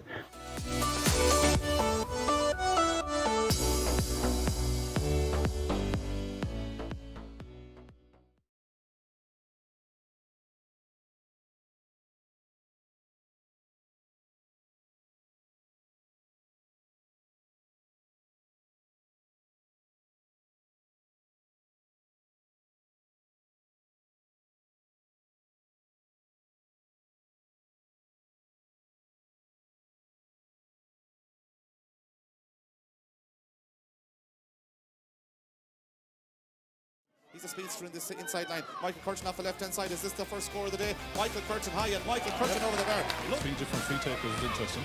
Yeah, it sure is. Johnny Conroy, the giant captain, picks it up for Tynagh Duniry. He was the source of 3 points. The last day he's put it between the posts. Johnny Conor Whelan, brilliantly taken out of the air by Whelan. Off to Aidan O'Hanrahan. This would be a good score if it goes over the bar. Aidan O'Hanrahan goes for the score. He's put it between the posts. Made by Conroy towards Pádraig Breheny. Breheny lets the ball bounce off his hurt and he gets it into his hand at the second attempt off his left-hand side. He goes for a score. Pádraig Breheny high. Pádraig Breheny will touch in there by John Durbin. Durbin takes on his man. Durbin is fouled by Shane Byrne there. He's on an advantage. He's going for a score. It'll be a great score if he puts it over the bar. And John Durbin, the ball breaks into the path of Micheál Power. His first touch shuts him down. It's picked up. There's no one in the goals. Curtin over the shoulders. It's gone over the bar. Would you believe it? Brendan Jordan in front of his man now. Jordan has his. Jordan tries to dodge past his man. He does dodge past his man. He's going to go for a score. Conor Jordan high and Conor Jordan over the bar. Cyril Birmingham. Niall Birmingham back to Gene Irish. He's blocked down there. The ball is going to break into the path of Johnny Conroy. He's warming up for a shot. He's warming up for a score. Johnny Conroy finds Conor Whelan. It's 9 points to 5. They need a score here. Conor Whelan is in possession. Conor Whelan off the right hand side goes for the score. Conor Whelan high and Conor Whelan puts it over the bar. Keane Pine has it now on the 45-metre line. He takes on his man. He goes past his man. That's Gary McHugo. Pine is on an advantage. Will he put it over the bar? Keane Pine high. Keane Pine over there. That support player is Lee Martin. Lee Martin has it now. Lee Martin bursting through the heart of the Tynagh Duniry defence. He's going to go for the score. Lee Martin high. He's put it over the bar. Maloney is soloing forward from the middle of the field. He's got 4 points to play. He's winding up for a score from play here. Shane Maloney looking for a score from play. It's high. It's over the bar. Great score by Shane Maloney. Throw in. Niall Maloney put under pressure there. Luca Danjo picks it up. The youngster for Kinvara is in possession. Luke is going to go for a score. It'll be a great score from the over the bar. It's a superb effort by losing possession to Luca Danjo. Danjo tries to pick it up. Conor Whelan has the ball in his hand. Conor's under pressure. Conor has the ball. Conor Whelan goes for the score. Is it 11-10? It is 11-10. Conor will be crucial in this game as Johnny Conroy wins it. He gets the ball off to Conor Jordan. He's got a support player in Shane Maloney. A goal scoring opportunity. Shane Maloney bearing down a goal. He's got Pádraig Breheny inside him. Pádraig Breheny with the shot. He turns the goals. It's off the post. It should be a goal. A goal for Tynagh Duniry against Conor Jordan. How comes the ball forward towards Niall Maloney? Maloney has it now. Maloney is following forward. Niall Maloney for Tynagh Duniry. Go for the score. Niall Maloney high. And puts it over the bar. Passes on a great goal. Conor Whelan is in possession for Kinvara. He's on the sideline. Conor Whelan go for the score. What a score by Conor Whelan to the sideline. He's put it straight between the posts. The ball breaks out towards Johnny Conroy though. Johnny Conroy, the team captain, or the joint captain for Tynagh Duniry, goes for the score. It's coming in. It's coming in. It's gone over the bar. Johnny Conroy puts towards David Jordan. Jordan has it now. Tries to get away from Conor Whelan. He can't do so. It's picked up by Jerry Helibert. He's got a man inside him. Jerry Helibert going through. Jerry Helibert over the bar. Great score by Johnny Conroy is underneath it. Can he put up the hand? His ball is going to break into the path of Pádraig Breheny. Breheny has it. Breheny over the shoulder in towards the goal. It's gone over the bar. Pádraig is in possession. Tries to take on Micheál Power. Danju has a support player. That support player is coming through the centre of the defence. It's Keane Pine. It's gone over the bar. It's a point for Kinvara. His own 65-metre line as he gets ready to take it here at Kenny Park and Athenry. 3 between them. 115 to 15 points. As Shane Maloney takes the side line. 27 minutes gone. Long ball inside. It goes Story Bird. He has a good lock set to the net. It's a goal. It's been in the net. It came off. Johnny Conroy is underneath it for Tynagh Duniry. He takes it brilliantly out there. Brilliant catch by Johnny Conroy. This will be the score of the day for Conroy. If he puts it over the bar, what a score! Time. It was saved by Brendan Lynch. The 4 minutes initial time are up. Luca Danjo tries to burst his way through, but out comes Tynagh Duniry. And out comes Micheál Power. He's had a fine game, it must be said. The man wearing number 17 for Tynagh Duniry. And Cyril, could he be in line for your man of the match? Yeah, well, he would be my man in the match. On the field at the end of this county intermediate final, the man who's given sterling service to Tynagh Duniry over many years, as Brendan Lynch takes the pre out. The time is up, it's all over at Tynagh Duniry are the County Galway intermediate hurling champions for the year of 2024. The goals late in the game from